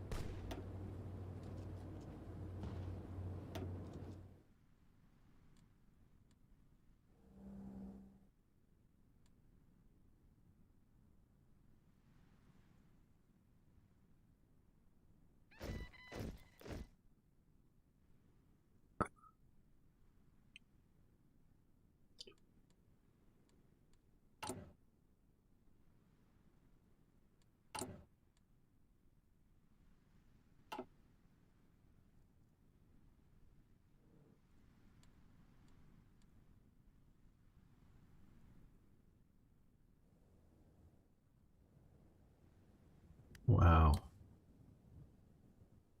Okay, well.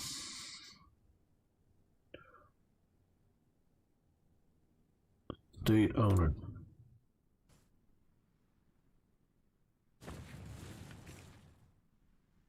Uncharted. Hello, Uncharted. Are you watching these episodes? I know you watch some of my stuff, and I really do appreciate it. And I know you know my criticism is meant to make things better and not just to bitch and moan. And I know there's a newer version out than what came out today as I'm making this, and maybe you've dealt with this. But what the hell?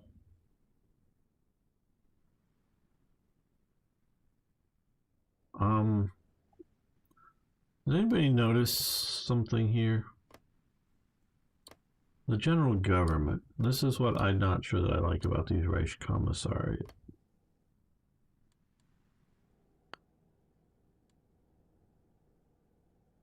No, I'm not sure that this is a good defensive / offensive lineup here. And I do think, and I was talking earlier about how, oh, and here, okay, oh God. Oh,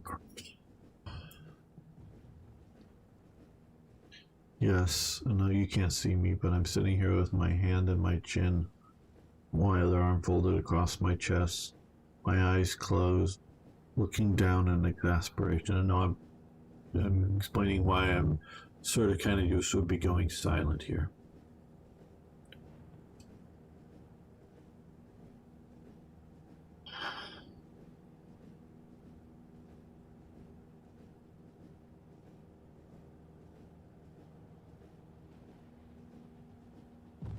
Oh man. Okay. I've learned in Hearts of Iron 3 that it is best for Germany to take Switzerland. In Hearts of Iron 3 Black Ice, there's a nice events that happen if Switzerland is still around that actually help you out. But by not taking Switzerland, Italy feels it needs to stack up divisions along the Swiss border, as I'm seeing that Germany, let's see, 1, Three armored divisions, one motorized division, and some of these slashed helmet divisions, whatever they are. This one's called the Panzer Grenadier Division. What does it look like when it's all dressed up? It just but maybe later would have been called the Grenadier Division, but Switzerland ain't going to attack you, Germany. It's going to sit there and be neutral. There is absolutely no reason to put forces along the border. Now, Vichy isn't going to attack you either, but you might need to occupy it fast. Okay, so maybe Vichy needs about half of these forces, and I know Uncharted does AI programming here. This is man. I've talked to Uncharted, and I hope he watches this, but I really love that he's trying to do this historically. I really love that idea. We sort of disagreed over whether and it is a protectorate. Should it just be incorporated into Germany, or should it be set up as a Reichskommissariat puppet state? And it was the protectorship of Bohemia and Moravia. It did continue to run a Czech government under the protectorship. First, Konstantin van Rath, who actually technically stays on, but then he is, in practice, an underling is put on under him, but is the actual guy in charge, and that is Reinhard Heydrich, who is later assassinated.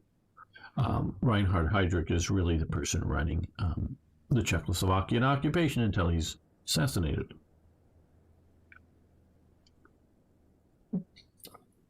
And so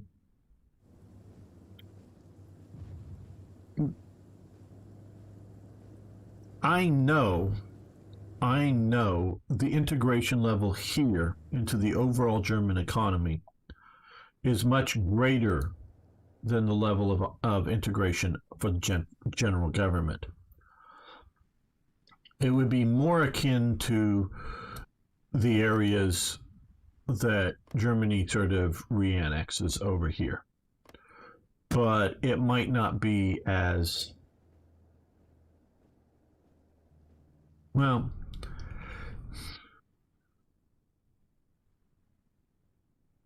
Okay, I don't know how living here would have been. I don't know why this province has. Oh, I guess that's the old. Okay, I don't know. Whatever. How living here would have been. I've read descriptions of elements of it, but it's different than living here. Okay, living here and living here are two different things.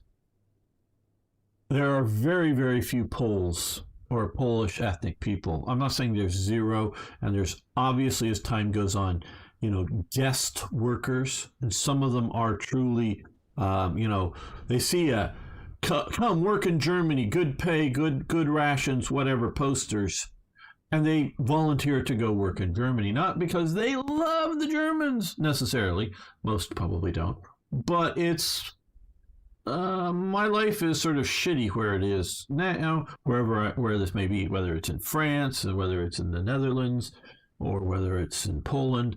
Your life ain't good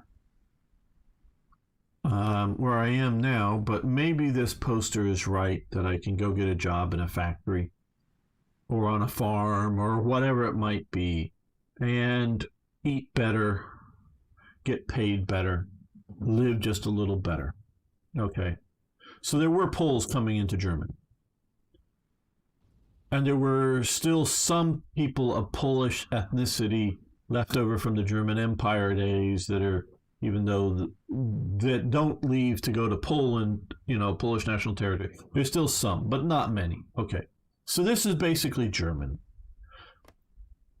this is want to be Germany, former Germany, and when it was under the German Empire, there was a sort of German overclass, and definitely had poor Germans. It wasn't like all the Germans are rich and elites, but there were German, basic workers, and there were German basic farm owners. But there was also lots of basic Polish farm owners and Polish workers under the German Empire. Because this was German Empire, this was Russian Empire. Russia sort of had a special zone for Poland that was different than standard Tsarist Russia. I'll get to some of the chats here in a moment. But so when the Germans first come in here, the Poles are like, yeah, the Germans did a good job running this place before. It's sort of nice to have a Polish government, but necessarily doing that good of a job governmental-wise. So yeah, it may not be so bad having the Germans back in charge again. I mean, that's literally how a lot of the German the Polish farmers and whatnot felt about initially the German conquest. They weren't happy about it, but it wasn't quite the World War II propaganda movies, that British made. We're all fighting against the German oppressors. Quite like that. It really wasn't. At least not for the areas, particularly around here, because these, had been part of the German Empire, in the living memory, because, that's ending in, 1920? And, 1939, so it's like 20 years. So a 40-year-old person would have been 20 years old when Poland's formed. Poland now disappears. The old guys are back in charge again. Yeah, I see some bootlicker or whatever, Ragar saying, and I'm not, it's not quite as simple as that. I'll read the stuff a little more, but so it's not like they don't see it as a terrible thing. Now, they don't realize that Hitler is determined to wipe the term Poland from the map.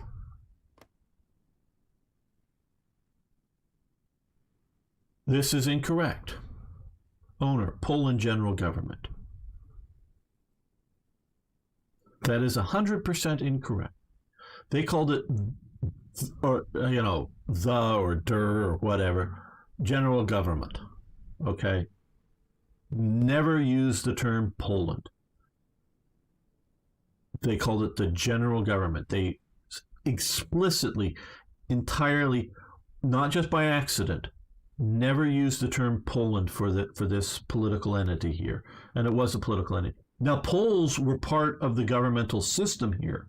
Okay? It was a German over government, but there was still a Polish functioning government. Postal workers, basic sort of government functionaries. You need to go get an identity card. You were probably talking to a Polish clerk, okay, that was issuing the new government. There were a bunch of Poles in basic level government here. Not like in the Bohemian Moravia. There were high level. Was it Hocha? One of them from the early days is still there. Now he's being told what to do. But he's trying to soften the blows, shall we say. And they're actually, a lot of the somewhat collaborationist Czechs, some of them, are actually trying to make the occupation not so bad. Now, there's some others that are ideologically on the German side and are trying to, kiss up to the Germans, too. There's both types here. Here, it's low-level functionaries. Anything high-level is gone. Okay, just gone. Some of them may be just, doing some basic factory job. Others are dead. Many of them are dead. Others are in, camps of some sort. Okay, it ain't good for the high-level types. Not quite as bad as the Katyn Forest massacre that the Soviets do, generally speaking, but it ain't good for the Poles. Trust me, it ain't good. It gets worse. Okay, it is a brutal thing. I am not trying to make light of this or excuse German actions. Okay. But this is want to be German in that there are still lots of Polish majorities here. They are desperately trying to get Germans from here to move to here to be farmers. They're desperately doing that, and it is failing miserably. They are not getting anyone willing to move to the to the wilds of Poland to start being farmers that are farmers. They get a lot of Estonian and Latvian Germans that leave there. First bunch before the Soviet invasion, that's about 3/4 that leave. About 90+% of the German ethnic minorities of Latvia and Estonia leave. About 70% prior to the Soviet occupation that the Germans arranged, the last 30% after. The great majority of those people are settled in what we're calling here want to be Germany, not the general government, but in want to be Germany here. A lot of them, no, most of them are not farmers. They're given farms. They don't know what the fuck to do. Oh yeah, you plow. Okay, how do you plow? Okay, when do you plow? What do you plow? How do you plant? What do you they don't really know what to do. They're given brochures on how to farm in 10 easy lessons or whatever the hell it's called. Sorry, I don't know exactly what it was called, but they're literally given brochures. And they're given Polish farms, here's your new Polish farmhouse and Polish farm equipment. What happened to the family? Oh, well, they got sent to the general government. And this cripples the agricultural output here. And what does Germany need? And you can look at I really like TIK. I disagree with some of TIK's conclusions. Some of us. I really like TIK. He does a great job on what he's doing, and often does a very good job explaining like what the Germans were thinking. And he talks about why Germany needed to invade the Soviet Union in 1941, and it was because of food. Okay, he explains it. Well, the German government, and sorry I'm going on another rant about all this. I hope it's interesting. And I will get back to chat, but not really paying attention to it at the moment. The German government isn't properly exploiting its own farm resources as it can naturally. Like Britain, you can see, and there's a really good living history program about the British farm during down in this here. They actually sort of go to a farm that's sort of still in the old style, and what it was like to be on a farm during World War II. The rationing, how to plant, all of the programs. They really go in and look at what the farming situation was like during World War II, starting in the early days, going through the later days. Really look at what farming was like in Britain, what they were trying to produce food-wise in Britain.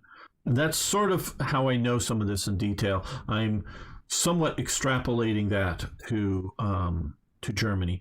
I know both countries had a similar program. They were called the Land Girls in Britain, and those were mostly city girls that instead of getting a job in a factory, got jobs in the countryside. Some were cutting down trees, for military purposes, because you need wood, whether it's stocks for rifles or frames for the hurricane fighter or the mosquito fighter. They need wood.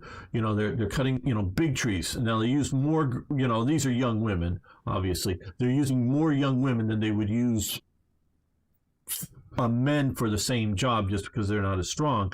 But obviously the men need to go after the warfare. Similarly for farming, and you're getting a lot of city girls that don't know it, and some just really sort of just don't function well at all in the farms. Others are really learning and trying to pick up the skills, and they're slower than the farm guys that have been sent off to war, but they're better than nothing. Germany has a similar program through the BDM and the Reichsarbeitsdienst, W, or is it WRH Arbeitsdienst? I think it's W, and it's the women's rights, the women rad. That they're trying to put women working on the farm because they don't have enough labor on the farms. Like I talked about guest workers or whatever that they're getting in. They don't have enough workers on the farms. And so TIK is like going, well, yeah, and Goebbels is talking about in his diary why they need the food, blah, blah, blah. And I'm not disputing anything that he's reading from Goebbels' diary because he's reading that correctly. And he is reasonably accurately expressing what the Germans were thinking at the time. But that isn't what the Germans needed to do because the Germans have this huge army here and they wanted to get food with it. So they decided to attack a country to go collect food instead of going, oh, hey, yeah, you 500,000 German soldiers, you're still in the army, but you got leave. Go home and farm. And more than just, say go home and farm. Send them out to farm working, okay? They could have turned those soldiers into farm workers, because a bunch of them already were farm workers and knew how to farm. Okay, they did too. The Polish farmers that I talked about earlier were sort of like, yeah, hey, the old masters are back, basically. And they thought, and they had reason to think this, not that this what happened, but yeah, the old masters were going to be back. The old masters weren't terrible.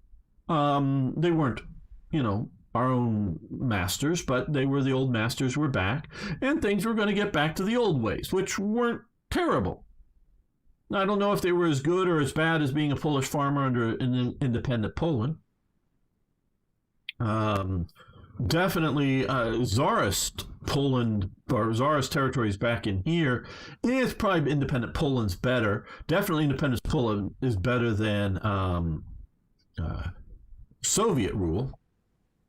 Like I did say, it started under Catherine the Great, that when she sort of gets Poland, she sort of sets up this idealistic state that doesn't have serfdom, that is sort of Western looking, and it's sort of an idea of an experiment of to what we might do if we think it can sort of kind of work in Poland to slowly integrate it into the Russia. Now, of course, they don't quite do it, so there's a Russian Revolution. So they don't ever westernize Russia, so they have the the Bolshevik Revolution ultimately. Start with the Menshevik and then into the Bolshevik revolutions. Had they implemented some of what they were already doing in Poland early enough in Russia, they could have avoided a lot of this stuff, but they also had trouble with their elites not wanting to do the Polish experiment. So I don't know if the Poles that lived here under Russia are thinking that independent Poland is so marvelously better than Tsarist Poland. Oh, and also note that during World War I, Germany sets up a puppet Polish government that the Poles really like.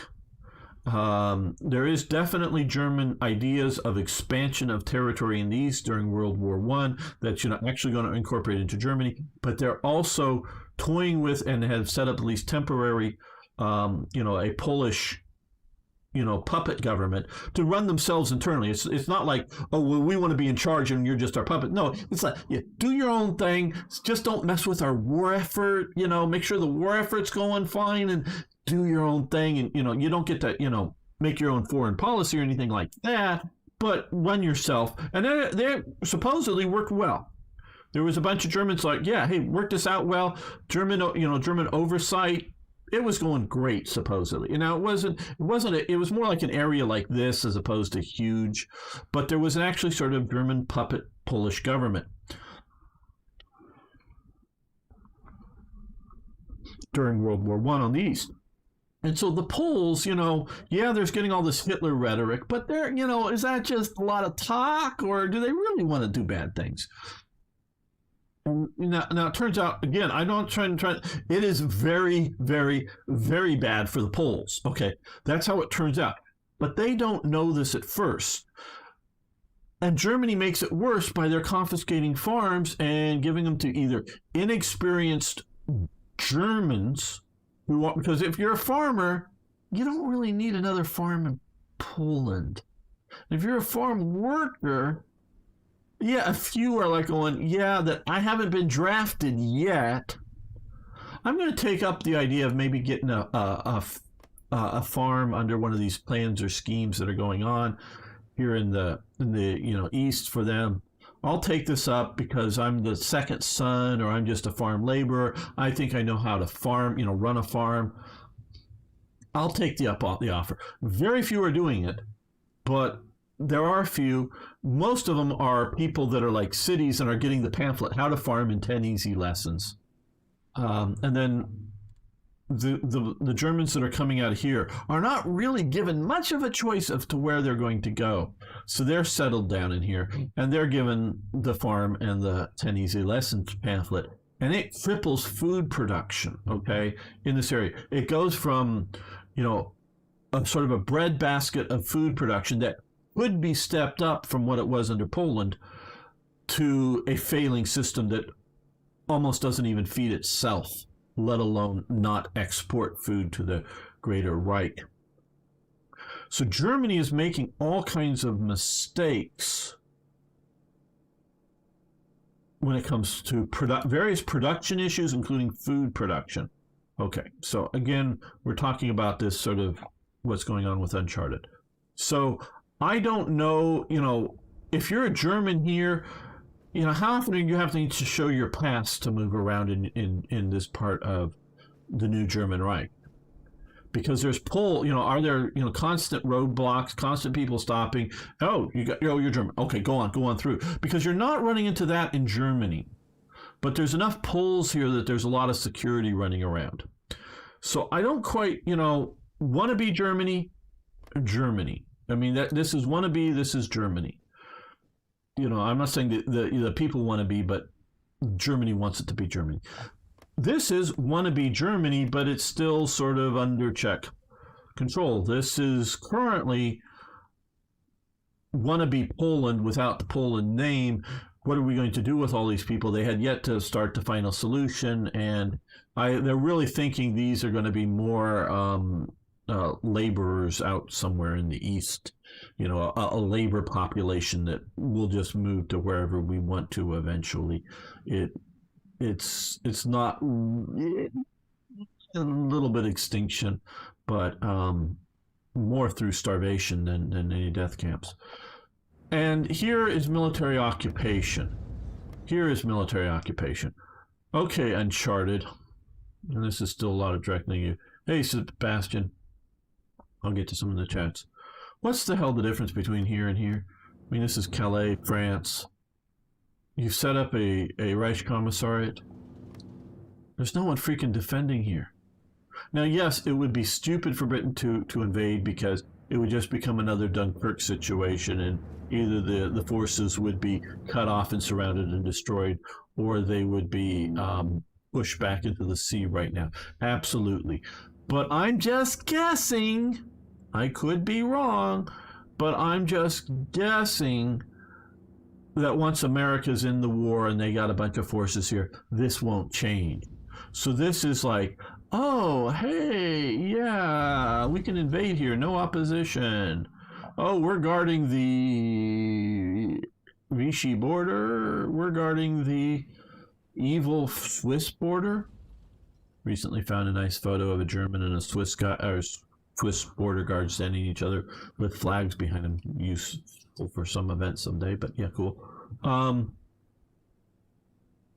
Yeah, we're wasting forces here. We're not guarding the coast at all here. We're doing an okay-ish, sort of guarding the coast, some of the sort of strategic points here. Yeah, okay. Norway is looking sort of kind of bare. So is Denmark? Again, in the newer version, you may have fixed this. This is why I don't like, these Reich Commissariats. There really wasn't a Reichskommissariat over here. There was military government. Reichskommissariats are a political thing. Military governments are a military occupation thing. Which has been done here, but Luxembourg is incorporated. This is wannabe Germany also. They're all given German identity papers. They're not given a choice. About 600 men are drafted into the German army from Luxembourg. They're not given a choice. They're not put into some special SS foreigners unit. They're just drafted into the German army. About 600. So, yeah, I get you're wanting to be historically correct. This is, I think, a mistake. Maybe it's also a mistake because maybe they feel they need to guard the border from it. But this is a mistake because they're not guarding the border. And I'm guessing, haven't got there yet, but when they're getting ready to go to war, they're not going to have forces along here to ready to burst into Ukraine or wherever. And they're not guarding here. So now you may be, and I do know some mods are really designed to be played from the German perspective. And so the human player is going to put forces here. The human player is going to put forces here. The human player is going to put forces here. And yes, it may be that German AI, if this was part of Germany, would put too many forces here and not enough on the Eastern Front. That could be the opposite problem. But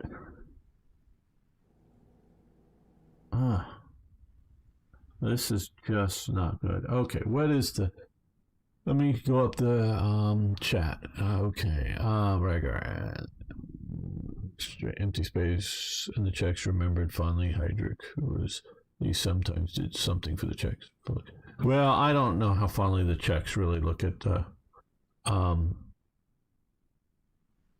Reinhard Heydrich. I know some Czechs are upset that the Czech commandos go in and kill him, and then, of course, the Germans, butcher a town because of it. Pomerania is more here. Well, no, here and here kind of thing, around Breslau, I think is what, if I'm getting the terms right here. This is here. This is the border, the pre-war German border here.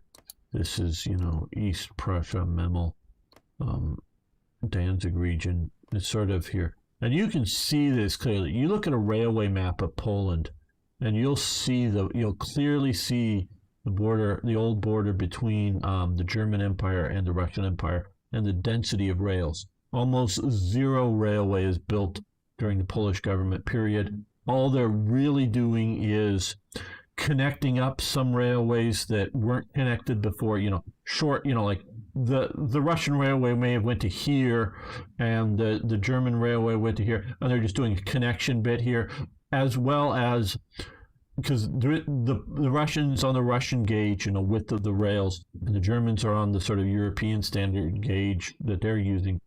They do convert some of the lines, especially some of the stuff going into Warsaw, to the sort of the German standard. They leave a bunch of the other stuff to be on the old Russian standard. Now, when Germany comes in, they reconvert before the war kicks on. They're not reconvert. They convert the rest of the Pole. They do a lot of work on. They increase the number of, or the how much railway is in this part, including the general government, but also just generally in occupied territories. They increase the amount of railways going there. They put it onto the German standard. They get it all very efficiently running, or relatively efficiently running. They really put a lot of effort into improving Poland's railways, getting ready for this. So they get it ready. They really, in 1940, 1941 early, they're really pushing a lot of railway work in Poland. The Germans are, but again, it's mostly not. No, there is some new railway production going on, but really it's just putting it to the German standard. So, but you can see the border just by looking at the map. Okay. Ethnic, yes. Ethnic, not ethic, if I said it wrong, sorry. Okay, don't know from what source you're talking the kind of statements, but they're not true. No one was happy about Germany. Okay, I'll tell you my source. Let me come here. It's an audiobook that I listen to. So let me look it up. I don't have it on my shelf here. I'll tell you my source exactly is what I'm saying about all of this. And you know what? Maybe the book is lying to me. It's possible. But I will tell you my source. Oh, got it. Hold on.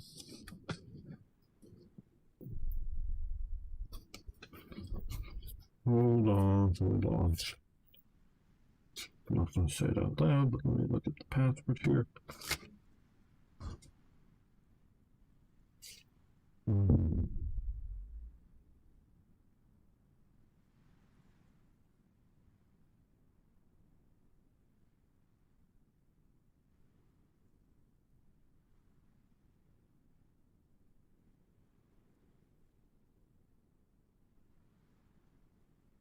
Okay. For all that I've been saying about Poland and German occupation in Poland particularly, you're claiming it's not true. Now, may disagree with what you believe, but where is it? It's here somewhere. Yeah. No, not that.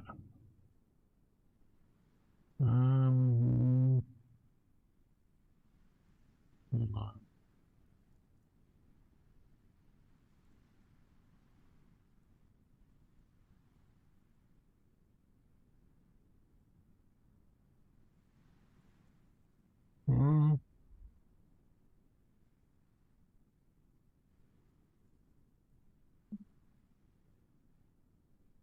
Hitler's Empire: How the Nazis Ruled Europe by Mark Mozower, Mazower.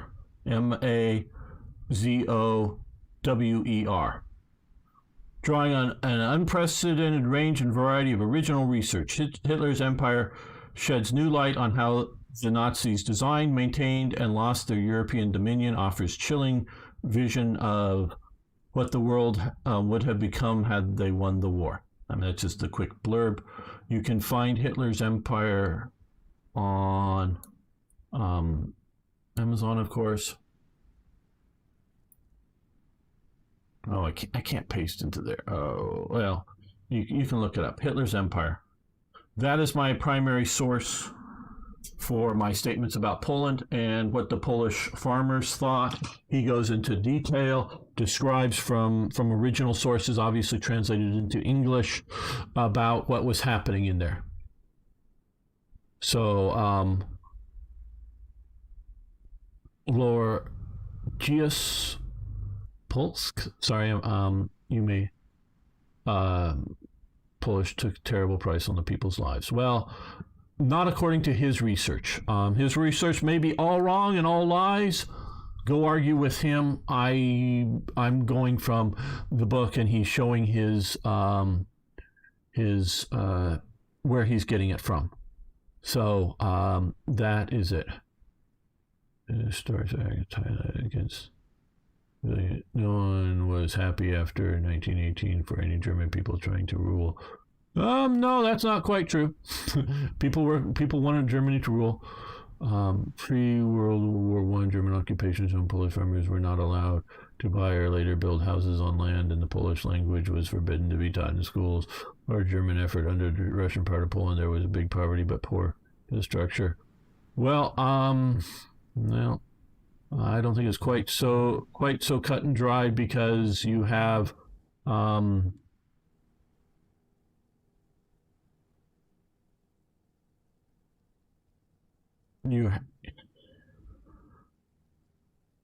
read the book. I guess that's the best thing I can say.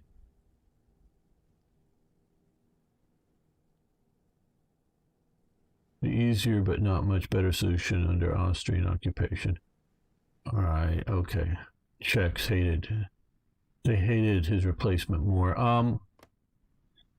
Oh, who was it that replaced him? Because it was Walter or somebody who replaces him as charge of the SD. But I forget who replaces him as for occupation overlord in Poland.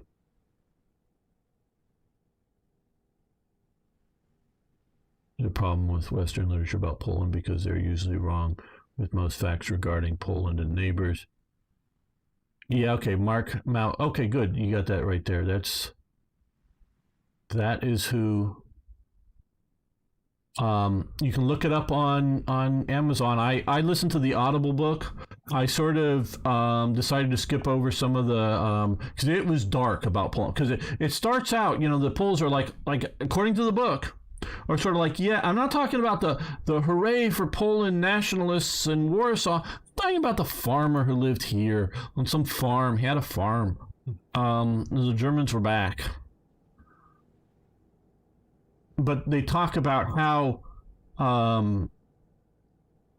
they quickly learned that certain markings in front of a farm building, in front of a farm, meant, oh, this farm's going to be taken away from them. So they would quickly pack up all their belongings and be ready to leave and make sure that everything was nice for the new German owners and be ready to go. And so that they were ready to go because they would be given less than an hour notification that they were leaving, so that they were all packed. I mean, they talk about the terror it was in 1940 and 1941 and how it gets worse and worse. And they talk about, and I forget it, under the general government area. Well, there's several different Gauleiters and different rulers that are ruling in some of these parts. One of them is sort of like, yeah, German, or the Jews are sort of like, yeah, but we sort of need them to run this part of Poland, so they sort of leave them there for as long as they could. The other one is like, get them out, go, get them out. And that part of occupied Poland just collapses, where the one Gauleiter, who's still a Nazi and doesn't like Jews, but leaves the sort of Jewish technical class in place there in Poland for as long as he can. That part runs better. And they go into this in the book. And so, again, the book may be all wrong, and I got it all wrong, but that's where my source is. And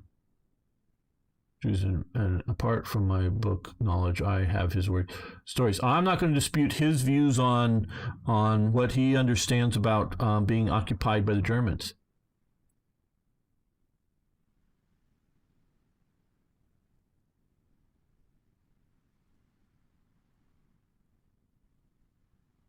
Hello, Frosty HD. How you doing?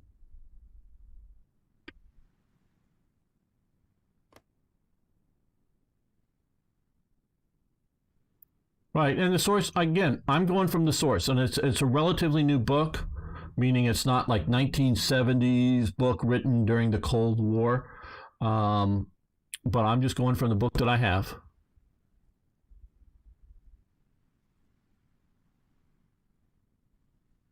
Oh, and things get, if you talk about people dying per family in Poland, yeah. No, things get very dark. I'm talking about when see, another thing is very true.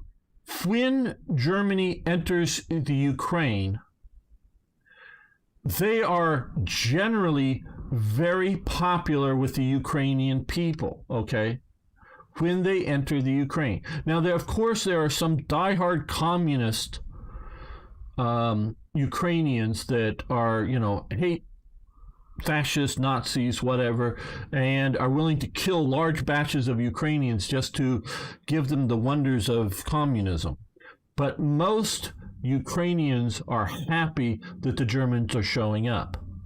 Now, by the end of German occupation, as the Soviets are starting to come in, about half or more of the Ukrainians are more mad at the Germans than they are at the Soviets for the Holodomor, okay? Now, a bunch of the Ukrainians continue fighting even after Germany surrendered. They continue their sort of forced war against the Soviet occupation. So they're more in line with the German, because the Germans treat the Ukrainians badly. It's just the Soviets had treated them even worse before. I mean, they're being treated badly by either side.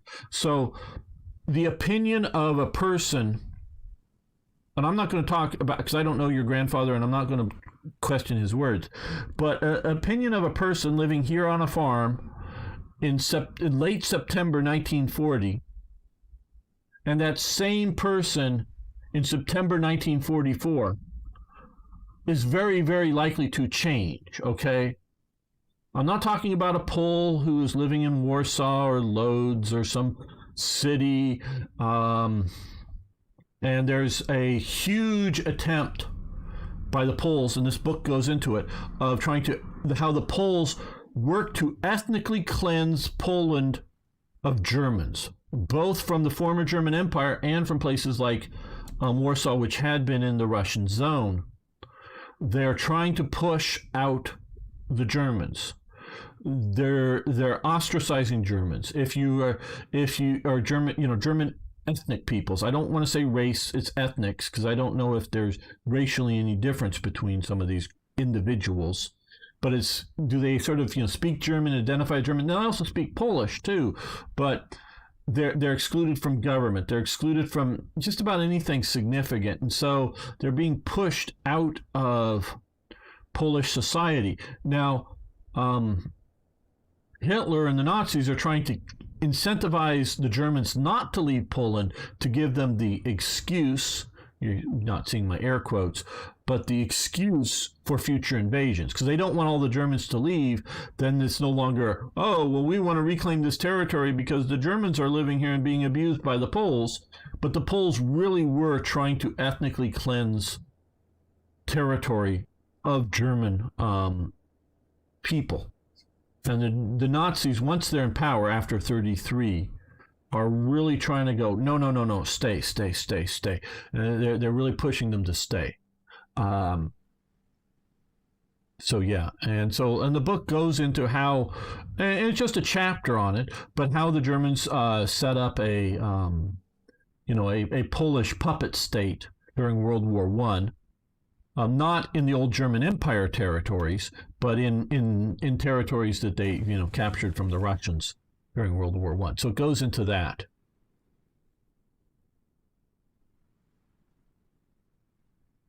Oh, well, yeah, look at the book. There's definitely a lot of German occupied forces. Oh, I know, and the Ordnungspolizei. Oh, there's a lot of them there. If you look at my mod, Third Reich events for Hearts of Iron 3, you'll see that I know the Ordnungspolizei. There's SA. They set up an SA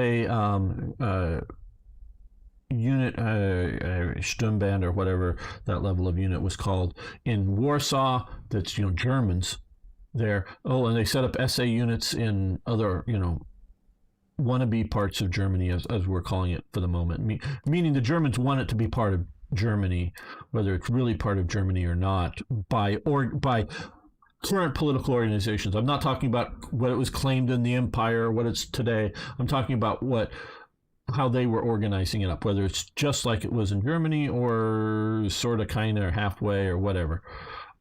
There's SA units being set up and operating there. There's a lot of forces, not just army or whatever forces, but a lot of forces are definitely occupying in Poland for sure.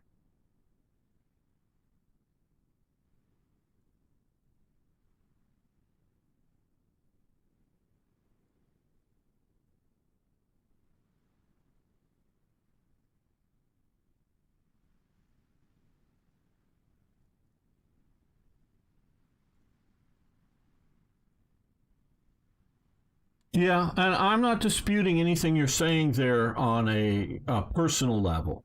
Trust me on that, because I don't know your family. I'm not thinking and trust me when I say I don't know, just because I don't know, and I'm not thinking you're saying something that is incorrect. I'm just talking about what I've read, and he was citing his sources, and not just saying it in a general sense. I mean, he was citing specific sources and then making some generalizations based upon the specific sources that he was talking about. And I wish I also had it in print. I just got it in audiobook, and I've listened to it. It's grim. I stayed away from the because it gets more grim when they start talking about the final solution and the camps of that stuff. But it's even grim for just the standard Poles who are not the ones put in camps. As for being, because they do go after the Poles that are known to be socialist or communist. They do go after certain leadership Poles that they put into camps and whatnot. I know that, but the average Pole. Now, sometimes the average Pole is just lined up and shot against the wall as retaliation for a resistant action. But it's grim. I'm not saying it's not grim. I'm not saying the Germans were good. I'm just talking about that sort of early first days that Germany comes in. And Germany can make a choice. Is it going to go full evil, or just we're the new guys and we're the new baddies but in charge? They decide to go full evil. And some of them go, not full evil, but I'm talking the leadership elements, not an individual soldier who's a good guy who's just there on occupation duty. Hey, if some resistance guy's going to shoot at him, he's going to shoot back. And if his buddy's killed, he's going to be pissed at the resistance for sure. But he's just a soldier. Yeah, obviously. Those happen in all armies, even on the bad guy side, that they're just, good people that are soldiers in war. But I'm talking about the political leadership. Like I was saying, and I forget, because I listened to it and I can't just quickly go look it up. One of the Gauleiter regional leaders, he's like, no, Jews are Jews, of course, but they're the sort of technical class in this region of Poland. We're going to leave them doing their technical jobs. The other one is Jews, get rid of them, fire them, even before they're starting the final solution. Just fire them from the job. Just get them out of any sort of job. Just confiscate their property. Just everything. And that part of Poland just collapses economically. And so I look at this data and I look at what TIK says, and I'm not disputing, again, any of his original source work that TIK is doing and how the Nazis are viewing this. But I look at it going, okay, well, this Nazi administration in this part, let's just theoretically say, and this part of Poland is working well, but this part of Poland, occupied Poland, is working badly. Again, this is just for sake of argument. This is working badly, this is working well. Okay, so we're not talking about magical good Nazis that were going to be nice guys. We're talking about they're still both Nazis. They're still both bad guys. We're not talking that, one's okay and one isn't. But they could have followed policies like this guy and not the bad, or the really bad, and I'm talking for Germany, the bad policies that this guy's doing. So I'm talking within the realm of Nazis still being Nazis, but being smart about it. And now one of the things they talk about in the book, not so much about Poland, but more about some of the Reichskommissars in the East. Nobody wanted these jobs, okay? That's of high caliber. They wanted to be in Berlin. Well, that's where the government job promotion train is, in Berlin, or in some prestigious part of Germany. Being the electrical grid manager for Munich area or whatever. They did not want to, so they get mostly a really unprepared, untrained personnel that are running the Reichskommissariats out here in the East. Talking more this part, not so much Poland. And so they get a lot of incompetence out here because they don't force, by just simply reassigning competent people that they have in Germany to run parts of here. And some of the prime people are just political appointees that are sort of doing a favor to. And so the Reichskommissariats in the East just don't run well for the most part. There are some exceptions to it.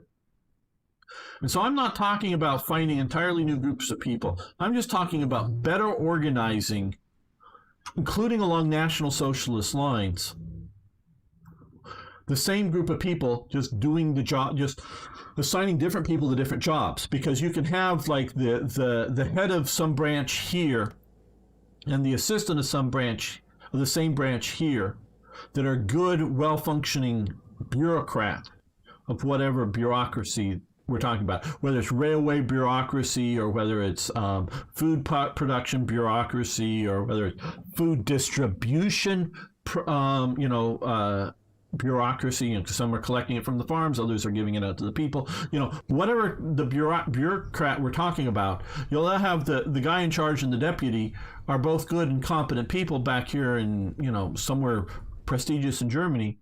And there's two incompetents, the main guy and the secondary guy out here. They could have taken the number 2 guy out from here and sent him out here, and he would have done a good job because he knew his job. He was probably qualified to do his boss's job. It's just his boss is already doing it. So they don't do a good job at assigning people, particularly in the East. And the East is run more, please note my words, more by the political bureaucrats, not the war, but the administration is run more by the political bureaucrats in the East, where it's run more by the military bureaucrats in the West. So yeah, there's lots of terror in hello, Beam Slam.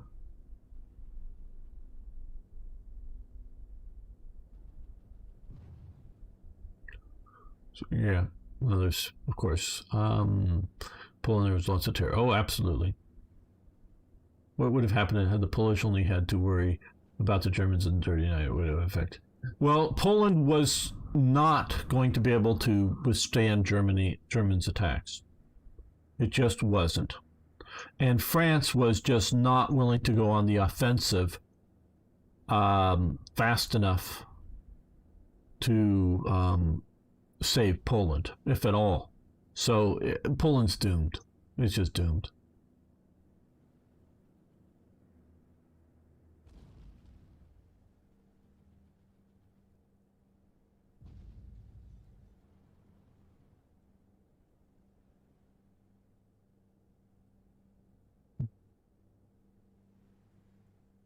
Well, I'm hearing what you're saying, but, you know, we all know that Danzig welcomed.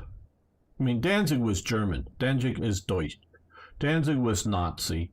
The Germans ran there. There were Poles living there, but it was overwhelmingly German. And, you know, I don't know, it just, you can read my book, or I mean, not my book, but the Hitler's Empire, and agree with it, disagree with it. That's where I'm getting a lot of my information on Poland. And please don't think I'm saying it was fine or good. I mean, what I'm saying is the Germans had that point of how evil do we want to go? And they go full evil in so many cases. And it really, really backfires on their ability to function in the war. And so, yeah. Now, Polish strategy. Poland makes a lot of mistakes. Poland trying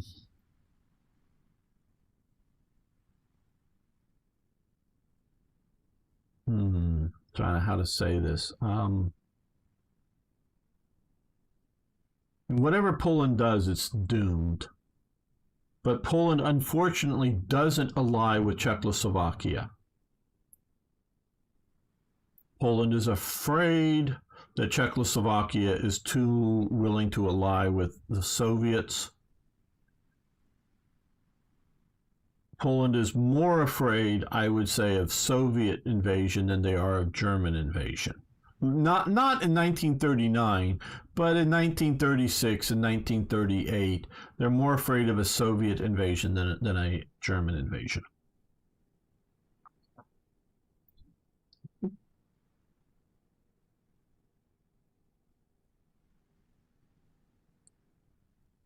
during the Germanization was unsuccessful in Poland during.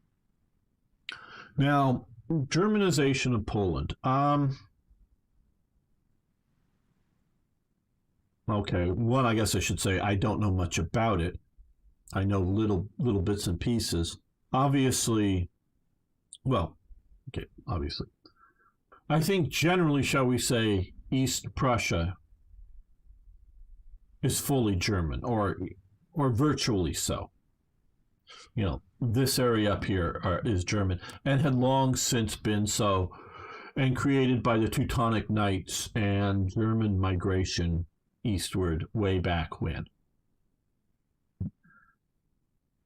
Frederick the Great's push into territories, sometimes unsuccessful. He tries to get Bohemia or Czechia or whatever you want to call it.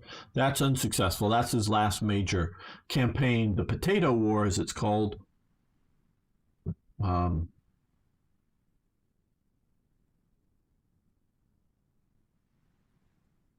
And so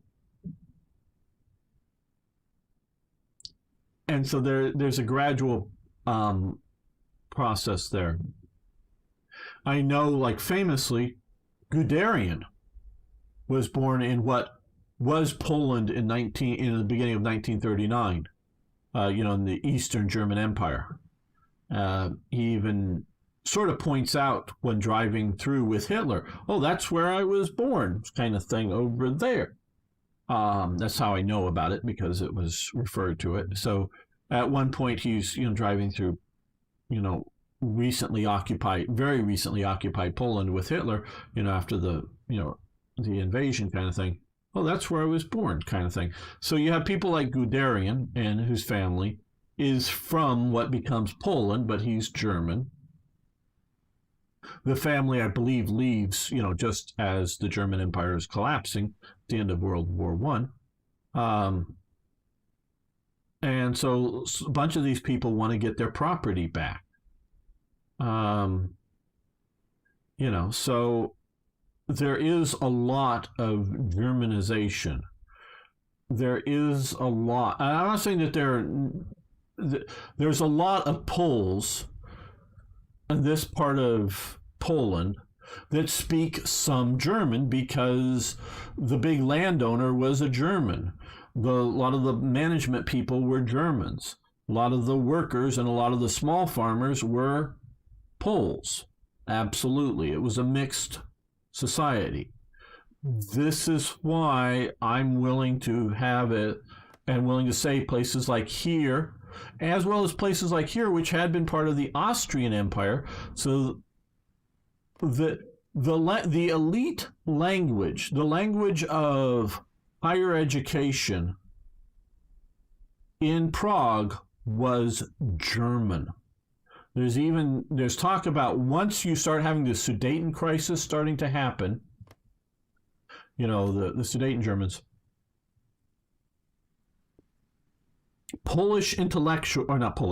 Czech intellectuals and Czech elites in Prague stop speaking German, so that they're not mistaken to each other for, Sudetens or Germans or Czechs of German descent or whatever, and then being ostracized. So it had been, so when elite educated people in Prague get together, it had been up until 1938, it had been the language that they would speak, according to some of the sources. Again, I could be wrong, but was generally German. And it was sort of a sign of, hey, we've been educated in the right universities. We can speak German to each other instead of our Czech language. And so there is this ease of German occupation, because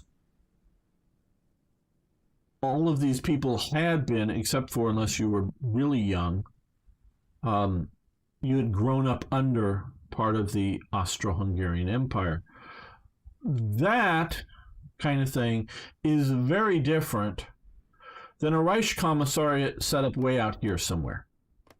in which there is nobody around that speaks German. Nobody is used to being occupied by the Germans, really. Yeah, I know the Germans occupied this briefly, for 6 months or something at the end of World War I or whatever, but it's not like generations of Germans. Yeah, I do know that there are colonies of German farming groups, but they're small and they're isolated. They're not used to the idea of German rulership. So I think this should be more integrated in to it. Be after World War I, a lot of people were afraid. A lot of people were fleeing, both directions.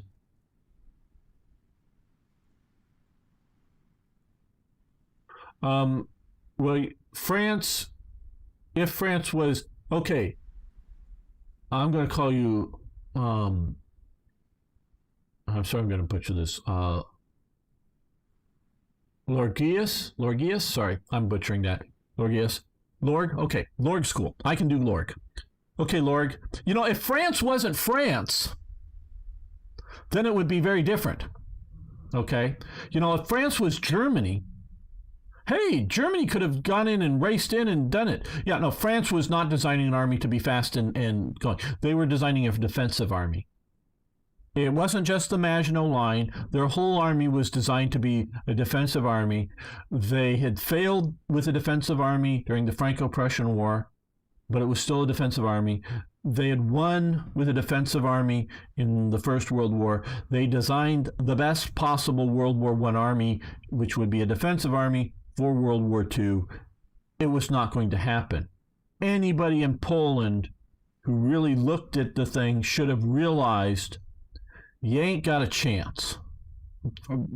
France is not going to be aggressive. It's just not. Oh yeah, well a lot of the government, yeah, you say didn't surrender. Yeah, well neither did the Belgian government did surrender. The Dutch government just fled. The Norwegian government just fled. The Danish government, it surrenders. So some surrender, some don't.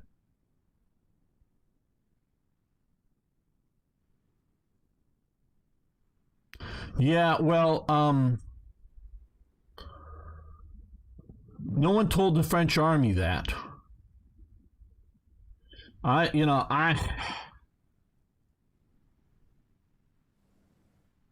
Okay. We're gonna, yes, gone on a while. One last sort of thing here.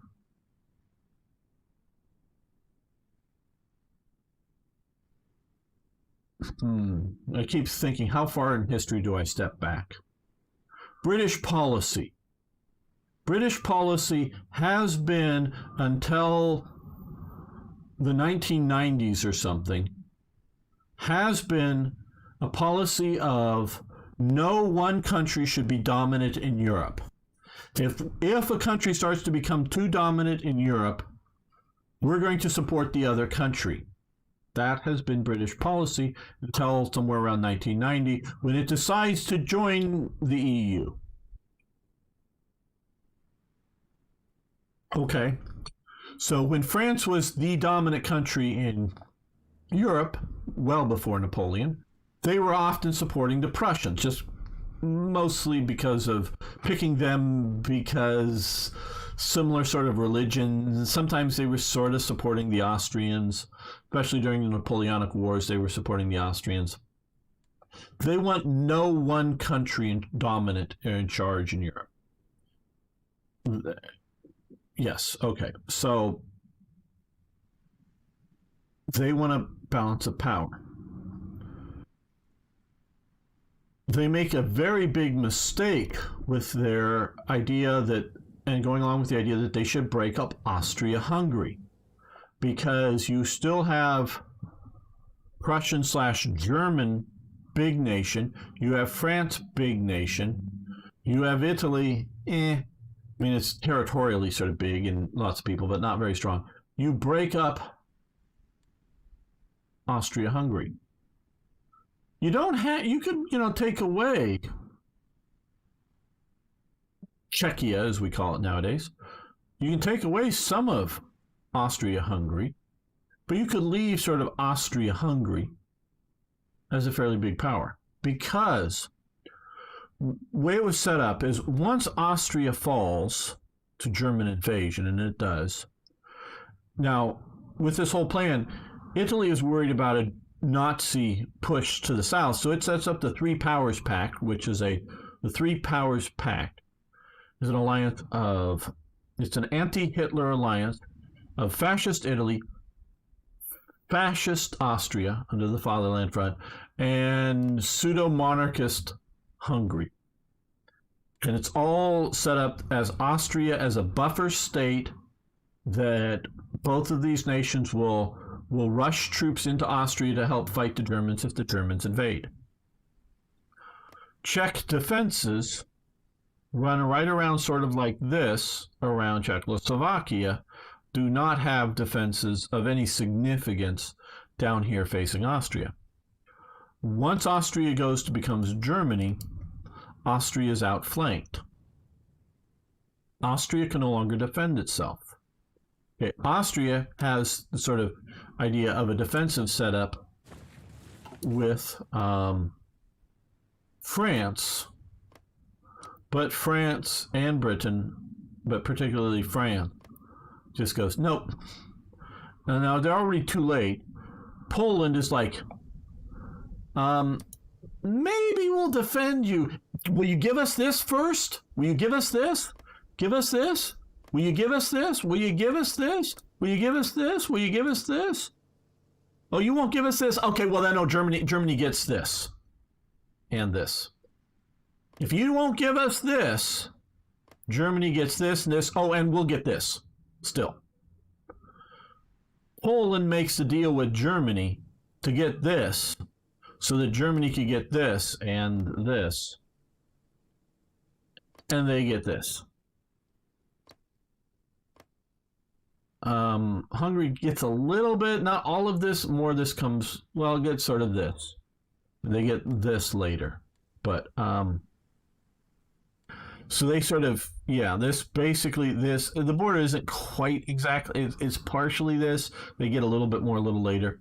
Hungary gets this. Poland gets this.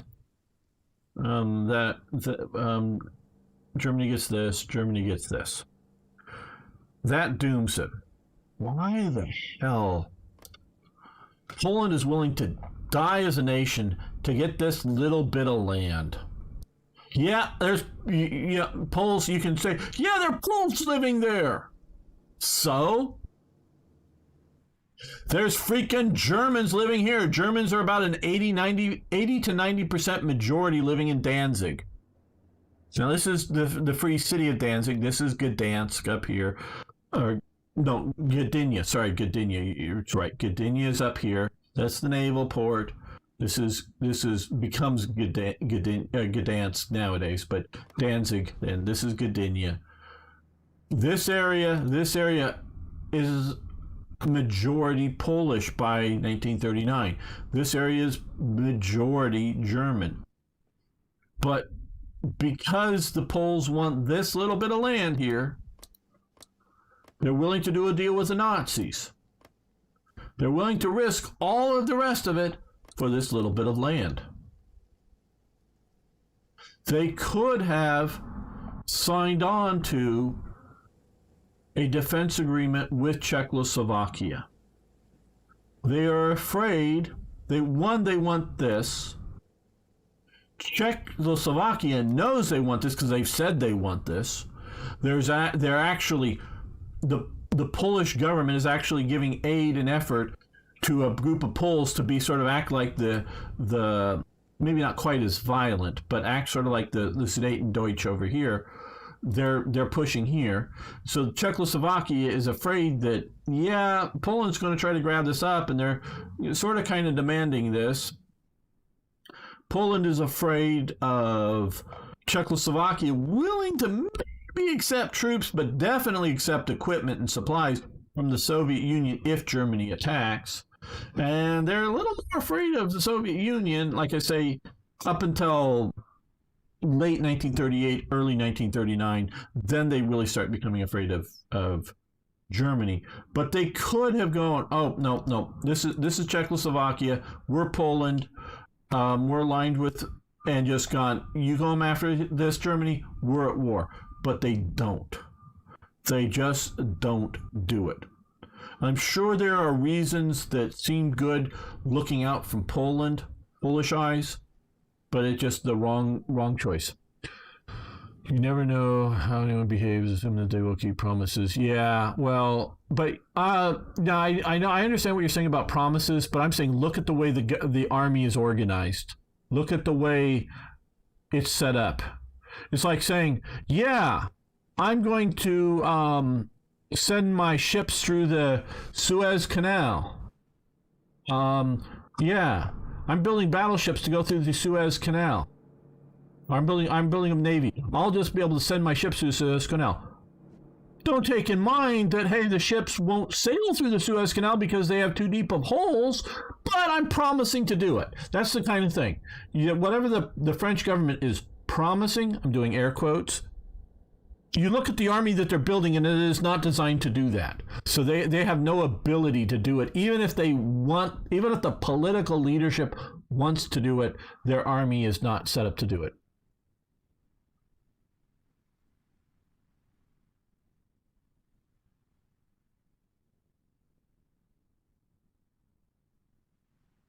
Poland wasn't ready to fight. Alone. Well, yeah. Okay, thank you, Thor. I don't know. I'm not good at reading scripts. I'm decent if I prepare notes.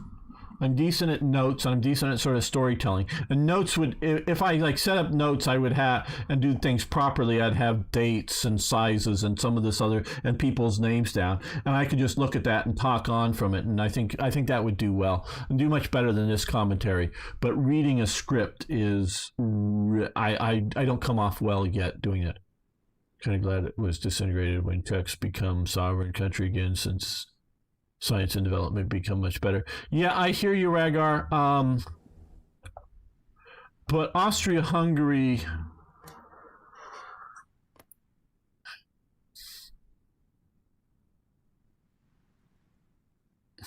how do I put this? Okay, Ragar, I don't know your personal politics, and you don't have to say them if you don't want to. But I think from everything that I hear in the news, and again, the news can be 100% wrong, most Czechs today, I'm not saying Czechs back then, but most Czechs today think they should have stayed part of the Austro-Hungarian Empire.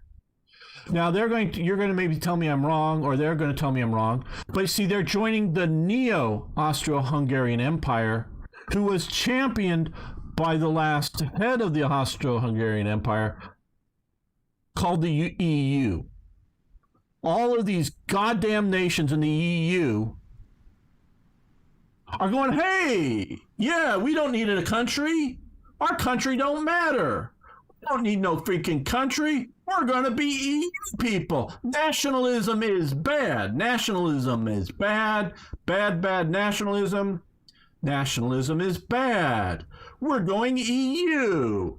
That includes Poles, that includes Hungarians, now I know there's breakaway movements in Italy, and there's breakaway movements even in France under Le Pen. She seems to be a nasty person and maybe a neo-fascist. I'm not quite sure. But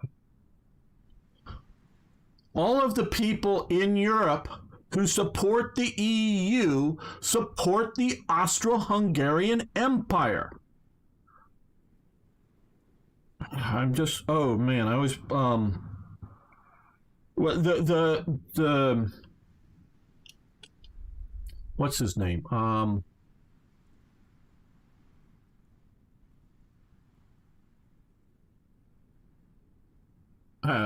Brain bug about West being something superior and turned into EU servants. What was the last the guy in France that Hitler confiscates, the last proper Austro-Hungarian emperor? What's his name? Can somebody supply that quickly, and so I don't have to do that? There, what's his name?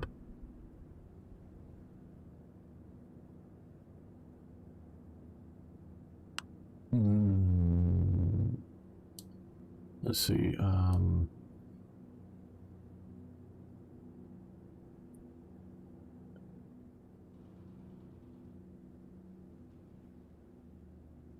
Yeah.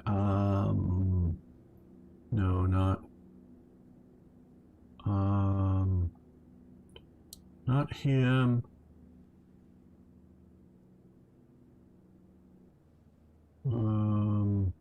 Not Charles the First of Austria.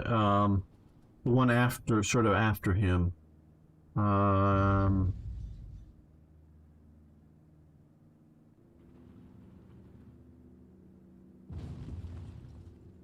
Oh, is it Otto?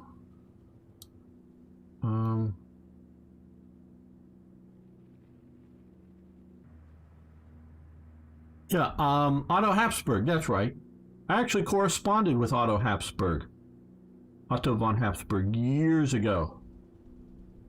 I was working on some other project, some political thing in Europe way back when. So I did play around with European politics years and years ago a little bit. He was one of the main proponents of the European project, the European Common Market at the time. He was very much of an internationalist, continuing with the Habsburg line of anti-nationalism and not trying to become the new Habsburg emperor. He thought those days were over, I'm sure. But he was very much pushing that sort of anti-nationalist belief.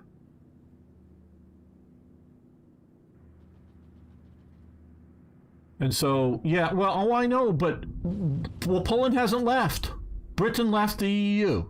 Poland hasn't left. I know there's a lot of conflict between Poland and the EU and Hungary and the EU, and they're thinking about sanctioning Hungary for not taking in migrants and whatever. I know all that's going on.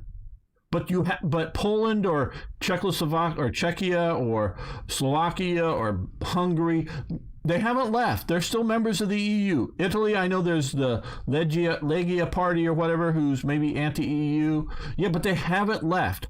Only Britain's left the EU. Nobody else has left the EU.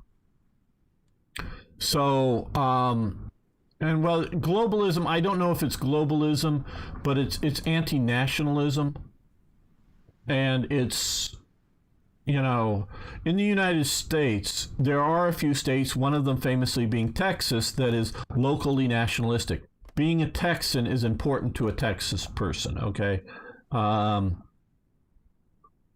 Being a Californian ain't that important to Californians. It really isn't. You know, it's being an American maybe, but not, you know, it's that. It's sort of, it's because I hear globalism, and I'm not thinking globalism. Now, there are those types of people. I'm just saying wanting to create the United States of Europe instead of the, you know, United States of America. A country, whether it's like Czech or France, and France would be carved up into states, and they'll just sort of like be like American states, and you'll have the same type of power, sort of be provinces within the EU. So all of the people that support being in the EU, and if most Poles, meaning a majority of Poles, a significant majority, not just like 51%, but a significant majority of Poles think they should leave the EU, why the fuck are you still there? So I believe most Poles support being in the EU. Now, I know they fear Russia. Now, being in the EU is different than being like a member of NATO. The US, last I checked, and Canada, last I've checked, are still members of NATO. We were never members of the EU. Britain, last I checked, still members of NATO. No plans on leaving. So they're not giving up collective defense against whether it's Russia or Soviet Union in the past or some other power. They're not giving up collective defense. Britain isn't by leaving. They're giving up collective political control. That's it, collective political control. And so all of the people that support being in the EU support, again, it's not support of the Habsburg family or of the exact, situation, but it is sort of support of German-speaking dominance. I mean, they may all speak English now, but sort of German dominance of the EU. Who is going to say Germany isn't the most? France may be coming in second, and Britain, when it was there, may be coming in third as dominant countries within the EU. But now that Britain's out, France is maybe a close second, but really it's German dominance of the EU. So, and I'm not talking about Ragar, who may be a very strong Czech nationalist and wants Czech out of the EU. But if you support staying in the EU as it currently is formed, you support, in essence, being part of the Austro-Hungarian Empire, because the Austro-Hungarian Empire was trying to be a multicultural empire, not a German empire. Because if you look back when they held, the Netherlands, when they held Spain, when they held northern Italy, not just, the Austro-Hungarian Empire at the start of World War I, when the, because it's the Habsburg Empire, when they held Latin America, because they did all that at one point, the Habsburg Empire. And they tried to get England, but Queen Elizabeth stopped them with her little fleet. Little fleet is key there, but yeah, stopped the Armada, because that was a Habsburg Armada that was trying to take them over. So, yeah, for all those who, we're glad we got out from the Habsburgs, and then we're going into the EU, ruled by the Germans. So that tells me, now, I'm not saying the people that left the Habsburg Empire weren't happy, and those people might not wanted to have joined the EU, but the modern day ones do. Let's see what else has been said in chat.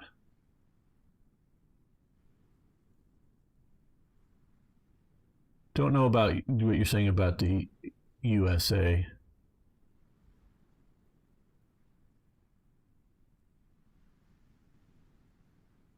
More pros than the and yeah, but the day, Lord, the day that will come that the cons will be greater than the pros, and it'll be too late to leave. See, that's what you don't realize. All those who support being in the EU don't realize where it's going, or that you want to go there. If you want Poland to exist as a nation, if you want Czechia to exist as a nation, if you want Hungary to exist as a nation, notice I'm saying a nation, it's going to disappear. It's going to become a province of the EU at some point.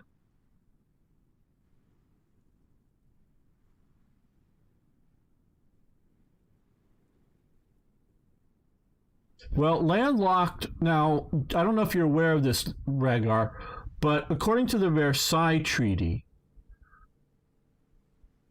they were given port rights in Stettin, they were given port rights in Hamburg, and one other place. And they were given the right, for the Versailles Treaty, to import and export through those ports. So what would happen is they would either, for here, they would put stuff on barges, seal it up, sail it through German territory into their little mini port in here, and then export it to the world, or vice versa, import it into a little mini port, bring it up here. Or like from Stettin or wherever, put it on board a train. The train car would be sealed. So they're not importing it into Germany. They were importing it into a special, port thing, and then brought into or exported through Germany. You could easily set up something like that with the EU, or whatever country, saying, we just want we're going to pay for the cost of, the train trip, and if there's any fees, which I presume there are fees, of running barges up and down the river here, we'll pay the fees, but you don't have the right to control what we import or export through sealed thing. Now, obviously, if you go to war, and if there's a trade war or a shooting war, that doesn't matter anymore. But while you still have good relations, being landlocked shouldn't limit your ability to trade. Shouldn't, if you set up the right negotiations. NATO is a military part, but the real money are from the EU. I know because of my work I live from exports to the EU, and it's only possible because we are in the EU, and EU is not only ridiculous part, but also big economic boost. Germany does not exist anymore. The real overlords and rulers do not speak German or care about interests of the German people. It is a supranationalist interest or globalist, if you will. I hear you, Thor. Yeah, I hear what you're saying. I think you're a little bit off, but yeah. Well,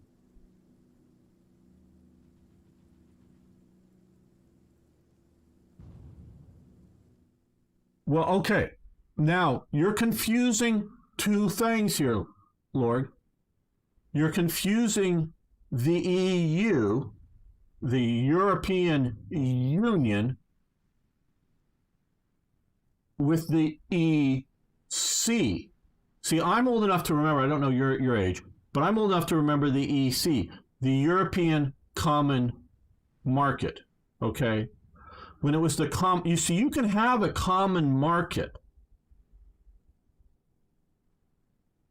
You can even have a common currency, though that gets rough. But you can have a common market and have free trade zones without political control. And so you could still do the free trade zones like it was back in the EC days without the political control. I'm not saying it would be that I'm not saying do exactly what they did in the EC days, because I don't know exactly what they were doing there. And I don't know what should be improved or changed or shift. And I'm not saying in some ways it won't be as efficient or as effective now, but you can still have the European Common Market and not have the European Union. And that's the whole key. Once you put that word union in there, you've changed it.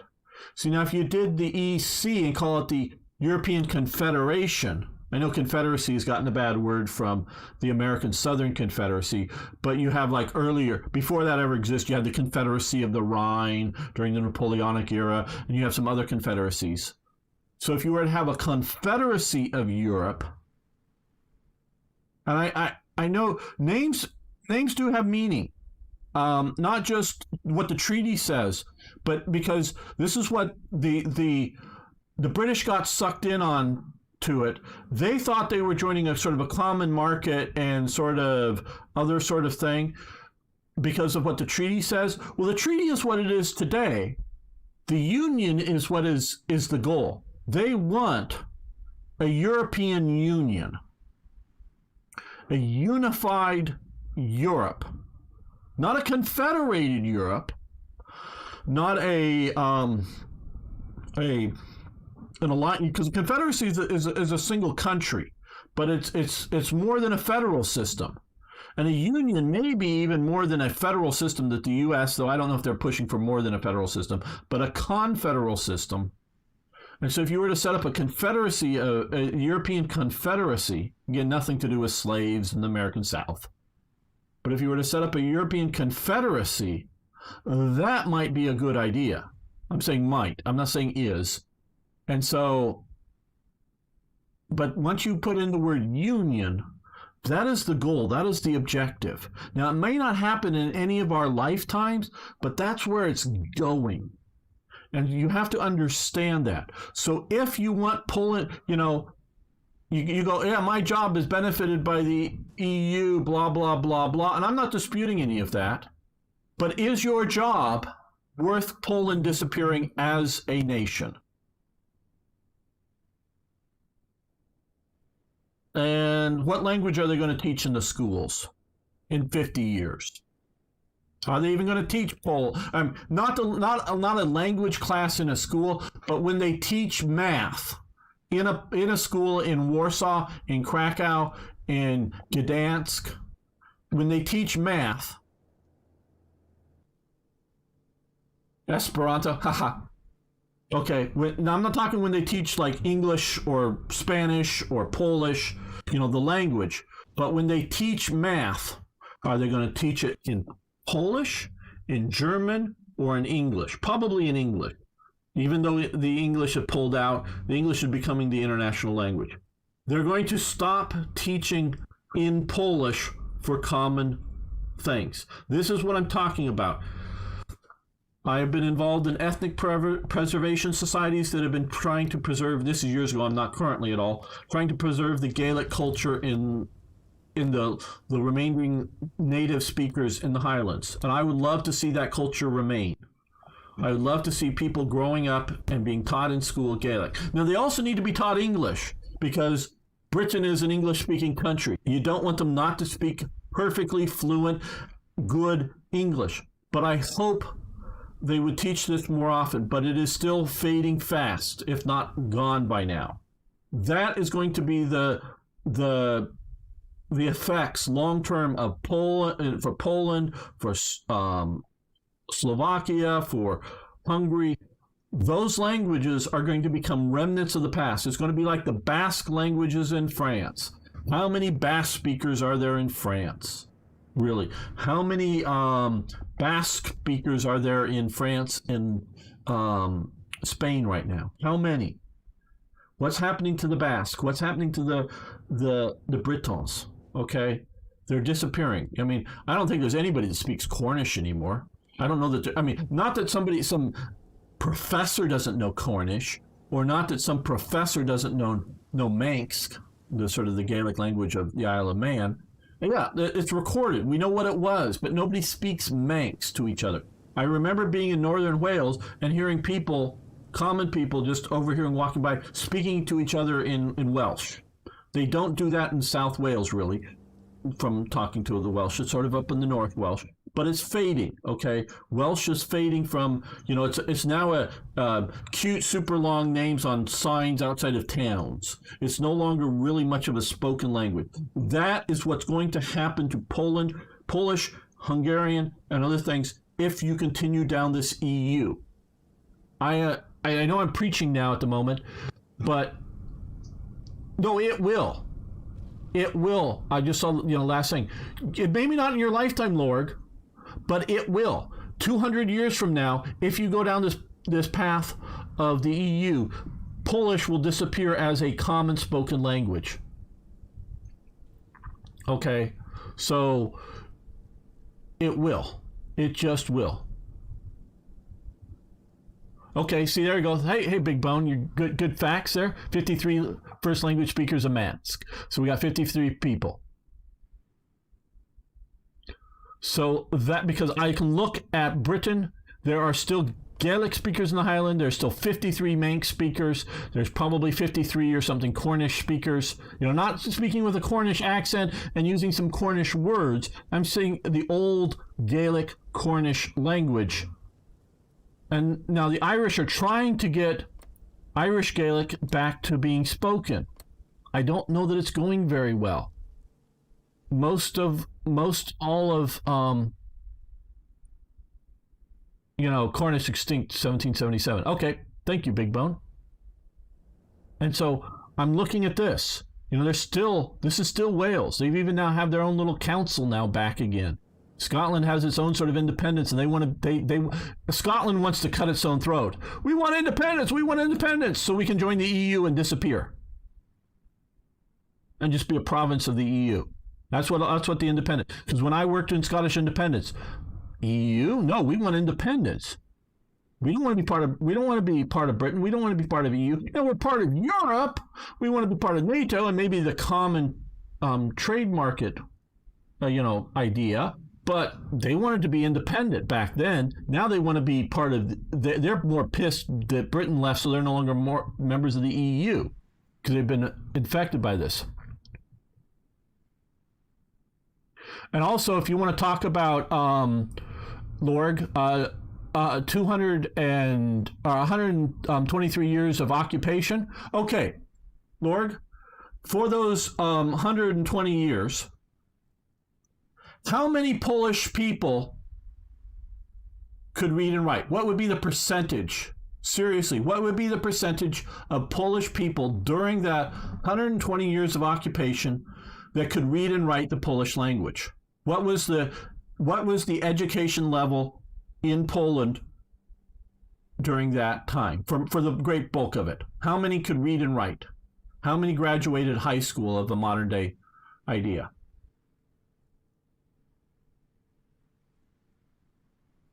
And you'll find that the literacy was probably very, very low because most people didn't go to school. Yes, because schools were teaching, but you see, there was no radio. There was no television. So they spoke to each other in their own little village, in their own little city, okay?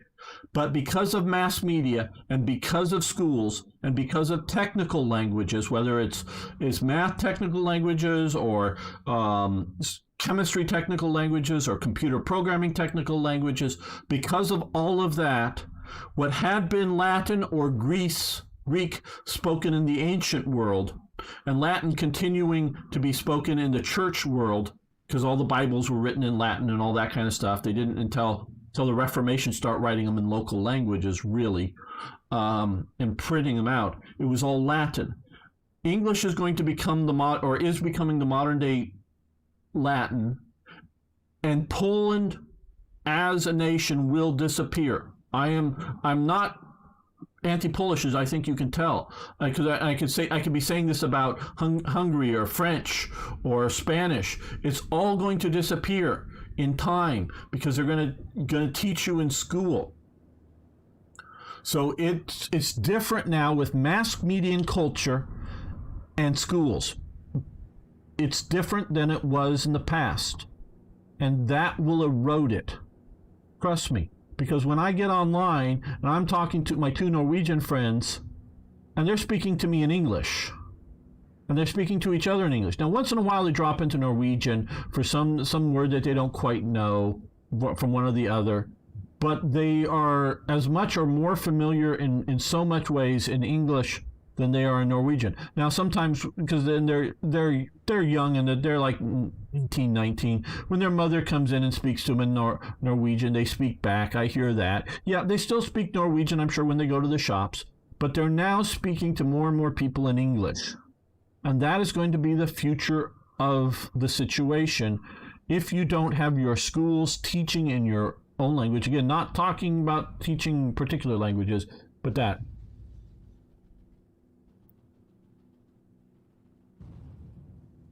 Oh, well, the USA is heading for a big crash, disappearing. Oh, God, this isn't we're better than you thing. No, this is, I'm just looking at society.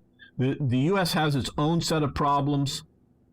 It's going its own ways. It's not 16% of the Welsh population say they use Welsh on a daily basis. Yes, I would agree about that. Seems about right, big bone. And that they're mostly in the north of Wales, I understand. Drunken Barbarian is around often here, and I've talked to him because I visited Wales only once for a few days. I've lived in Britain. I've lived in Scotland for not quite 6 months, but I've lived over there and I've traveled around Western Europe a fairly extensive amount. Now, that's 20 years ago, so things have changed in the last 20 years. But, and I know a lot of you guys aren't much older than 20 years old or something, so that may seem like in your lifetime I haven't been to Europe or something, and things change, I know.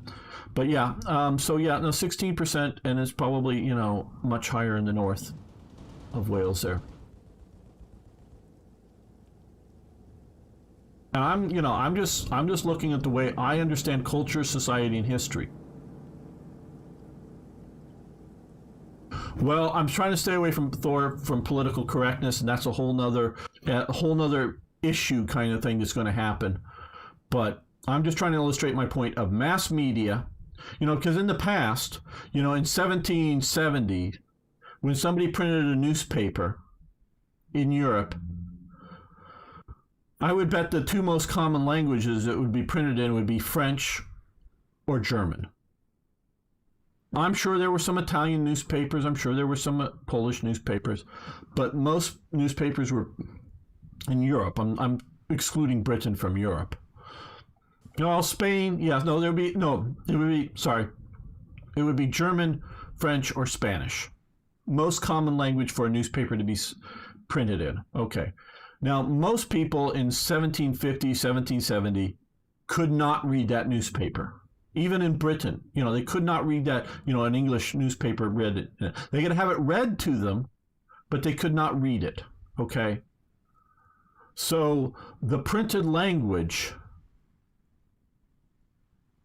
did have its effects and was slowly eroding, because I studied closely what happened in Scotland very closely. Trust me, guys. I mean, that's why I was in Scotland. I was talking to people. I was doing primary original, reading original documents or photocopies of original documents from the early 1700s.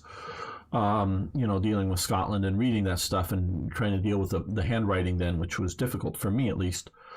So I studied this closely. Not studied Poland closely or some of these other things. I studied Scotland closely. And I think it's going to be the same. But now, so newspapers and schooling had its effects. But yes, Polish, Hungarian, Romanian, look, hell, Romanian, fucking hell, Romanian. These guys are speaking Latin variation. Their Latin goes it doesn't come from the French Latin, doesn't come from Spanish Latin, doesn't come from modern day Italian Latin. Their Latin that they speak, modern day Romanian, comes from Roman Latin.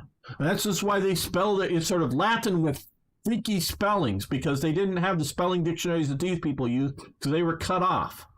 So yes, under all of these various occupations of the Turks, of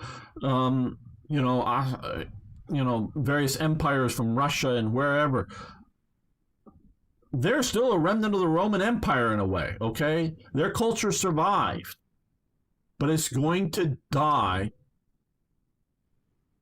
because of the EU if they stay in the EU. You can have a dual language system. You can have a local Romanian use, newspapers, television in Romanian, and everybody also know English. But if you ever go to the idea that you go through school and you're taught math, science, anything other than language in non-Romanian, Romanian will start to fade and go away.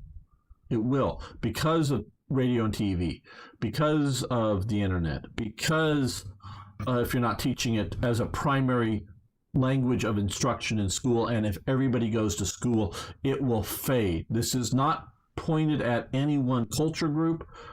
This is how I see the world going, for good or for bad. You can think that this is good, and there's good reasons to think that there are good reasons to think this is good, because you can think that if we go back to nationalism, not fascism or Nazism, but just nationalism, that someday somebody are going to start pressing buttons and nuclear bombs are start going to go off and we're going to kill everybody.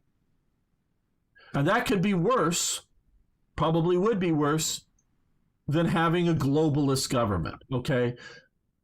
I understand why some people want a globalist government, because they're afraid that wars are going to happen and they're going to go out of,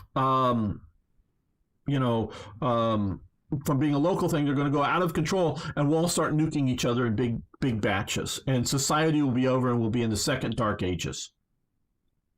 And so that is, the fear that people have with nationalism. It isn't just big Napoleonic armies with muskets all blasting away at each other for nationalistic reasons, or, World War II or whatever. They're afraid of the nuclear weapons. And so there are good reasons for globalism, guys. I think you can tell I'm not a globalist, but I can see that there are good reasons for globalism. There are also good reasons, maybe better reasons, I think so, for nationalism. The Prussian school system has been instrumental to produce brainless worker drones. Yes, Thor. We talked about this before? I think maybe, I don't know. I'm for a global government. The problem is there's not many qualified candidates. Well, Beam Slam,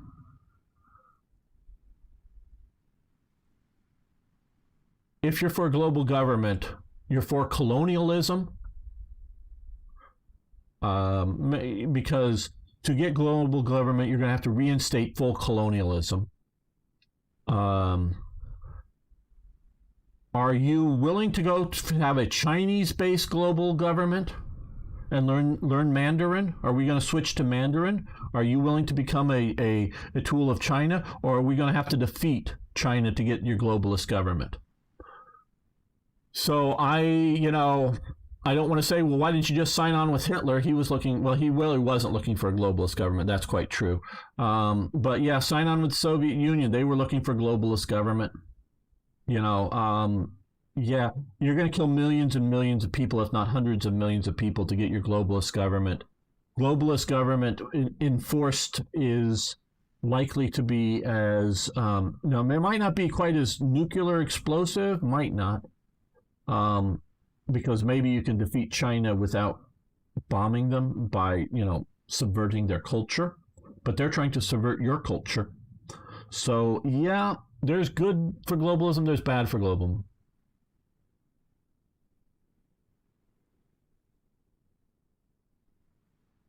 But globalist government will not stop wars from happening. Oh, well, yeah, it's not going to stop wars from happening. It's going to be more...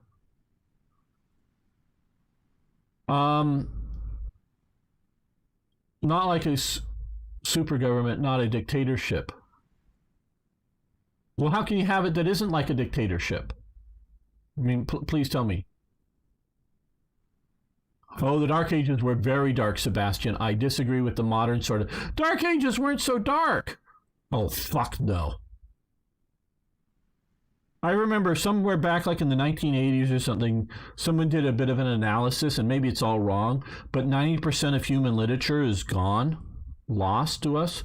And a lot of that, a big chunk of that is the fall of the Roman Empire. And other empires, literature, not just letters to each other, but proper literature is gone.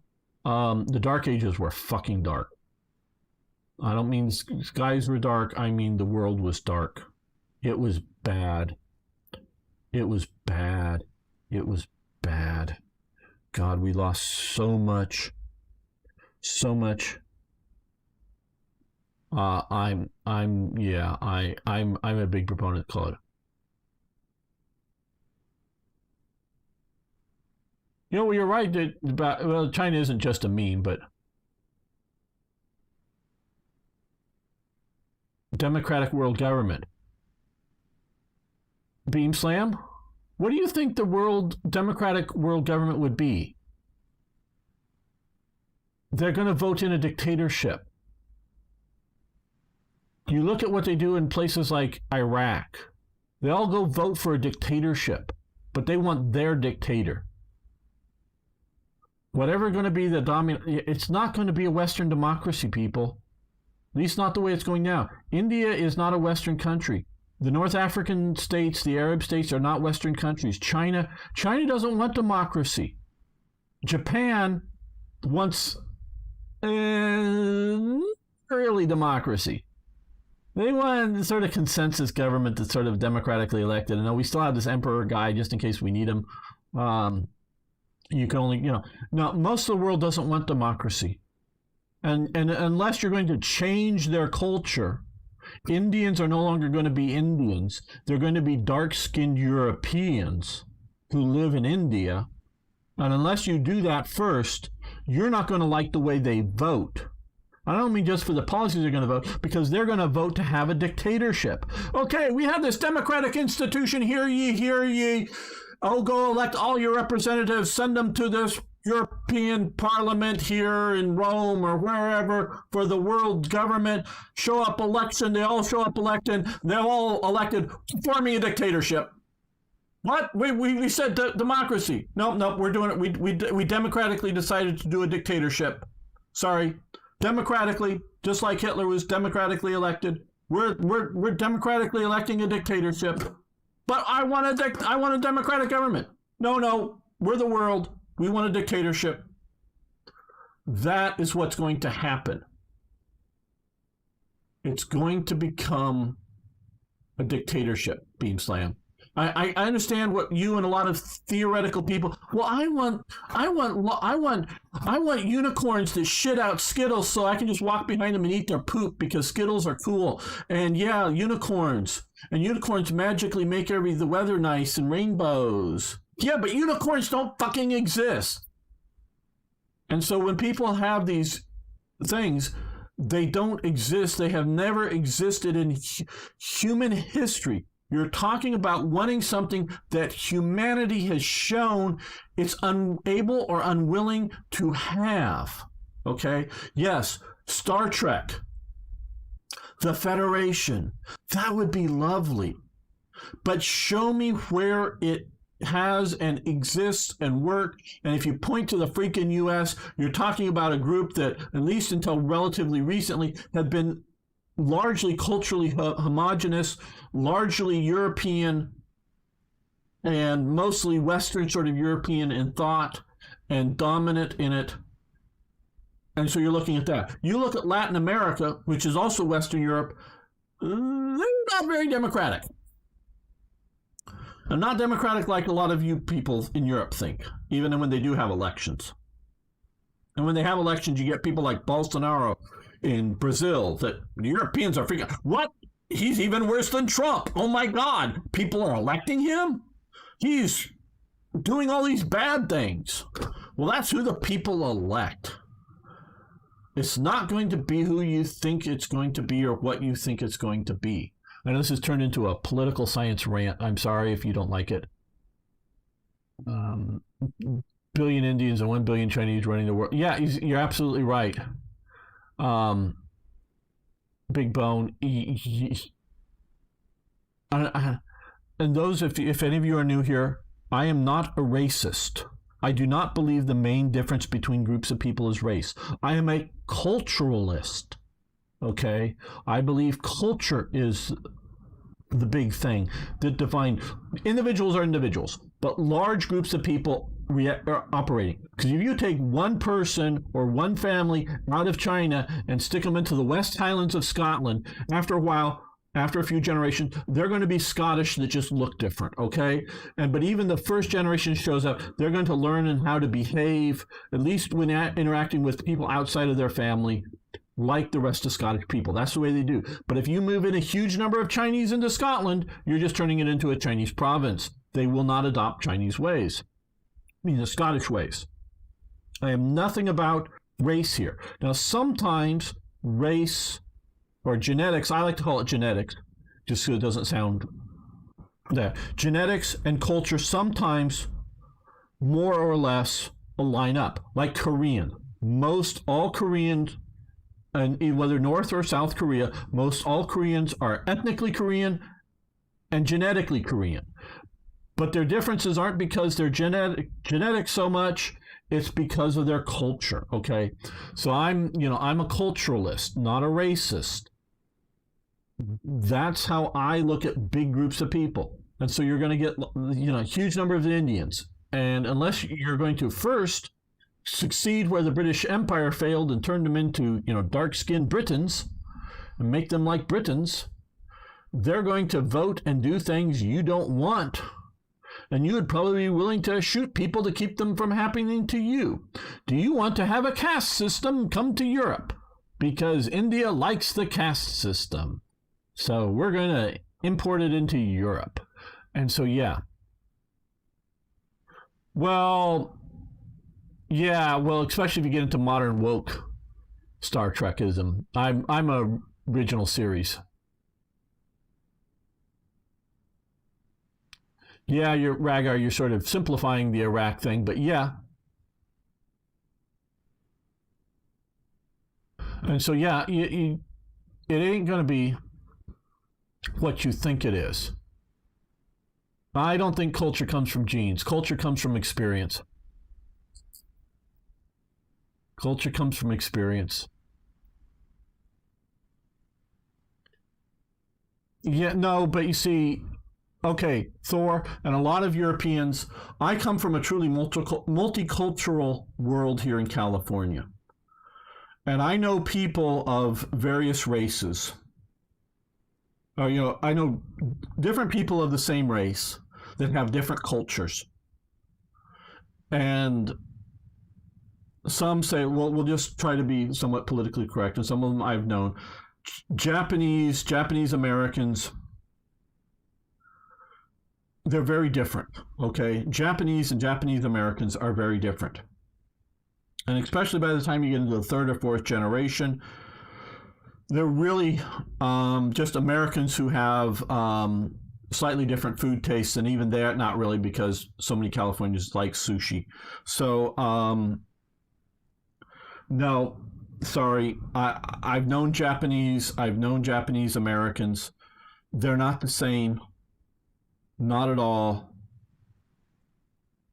And so, culture is different, and I understand a lot of you are coming from a monoculturalistic group, even if it's just Europe, with and small pockets, relatively small pockets of unintegrated of their cultures. I'm truly integrated from where some of the stuff is truly integrated, and culture is different than genetics,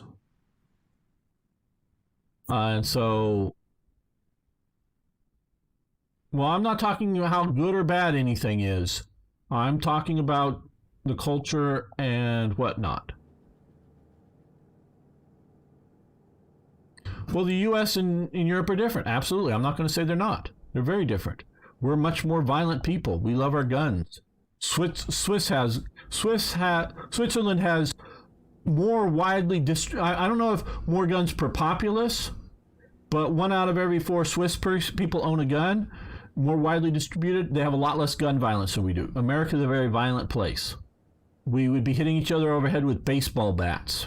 It's not the guns that make us violent. We're just violent because we're a culture in conflict for various reasons. And so we are much more violent here in America than they are in Switzerland. So we would be just as violent without the guns as with the guns. Did you just be the strong guy with the baseball bat? Would be the one in charge, as opposed to the woman who has a gun who can defend herself. It would be much more up to pure strength.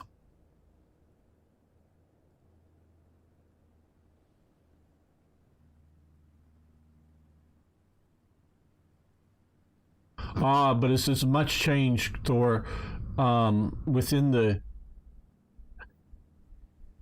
Yeah, I hear you about the Immigration Act, but that isn't as big a thing as the change domestically, the sort of wokeism change. And I really don't want to go down that path in this talk, but because we're talking more about culture and whatnot.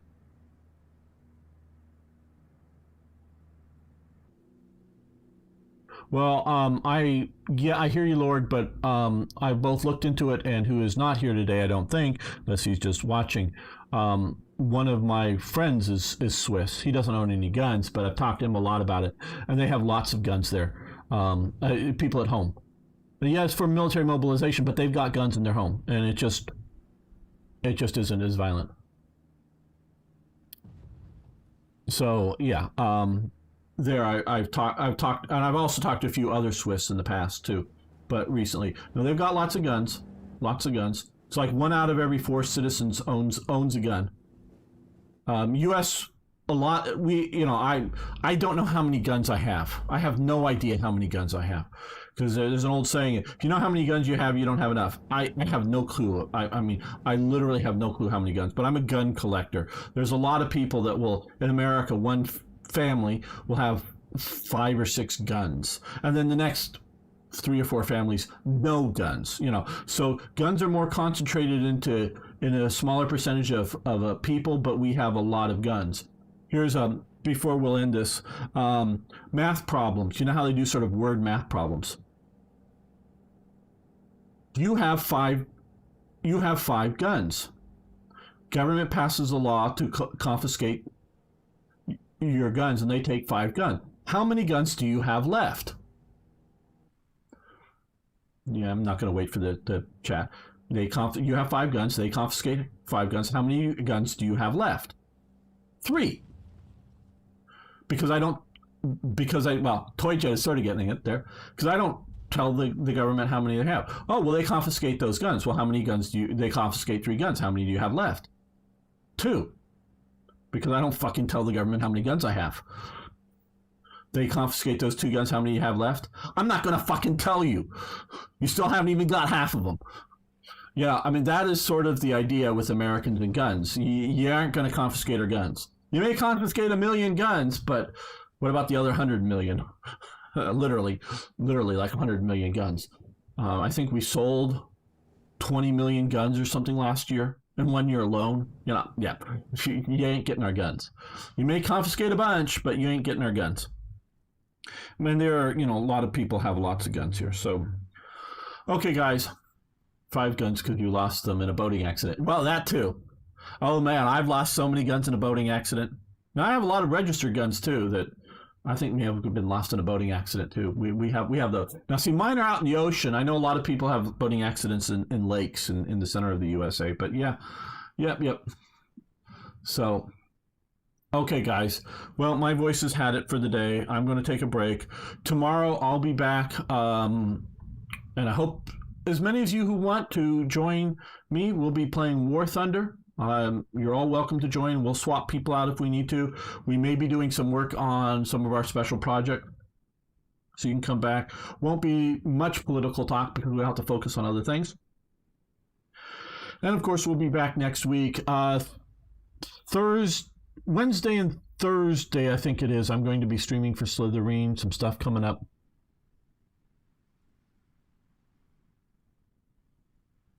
Hopefully the more or less normal time. Might be a little late. I'm going to try to get to sleep earlier. I tried to get to sleep earlier than I did, but I just didn't.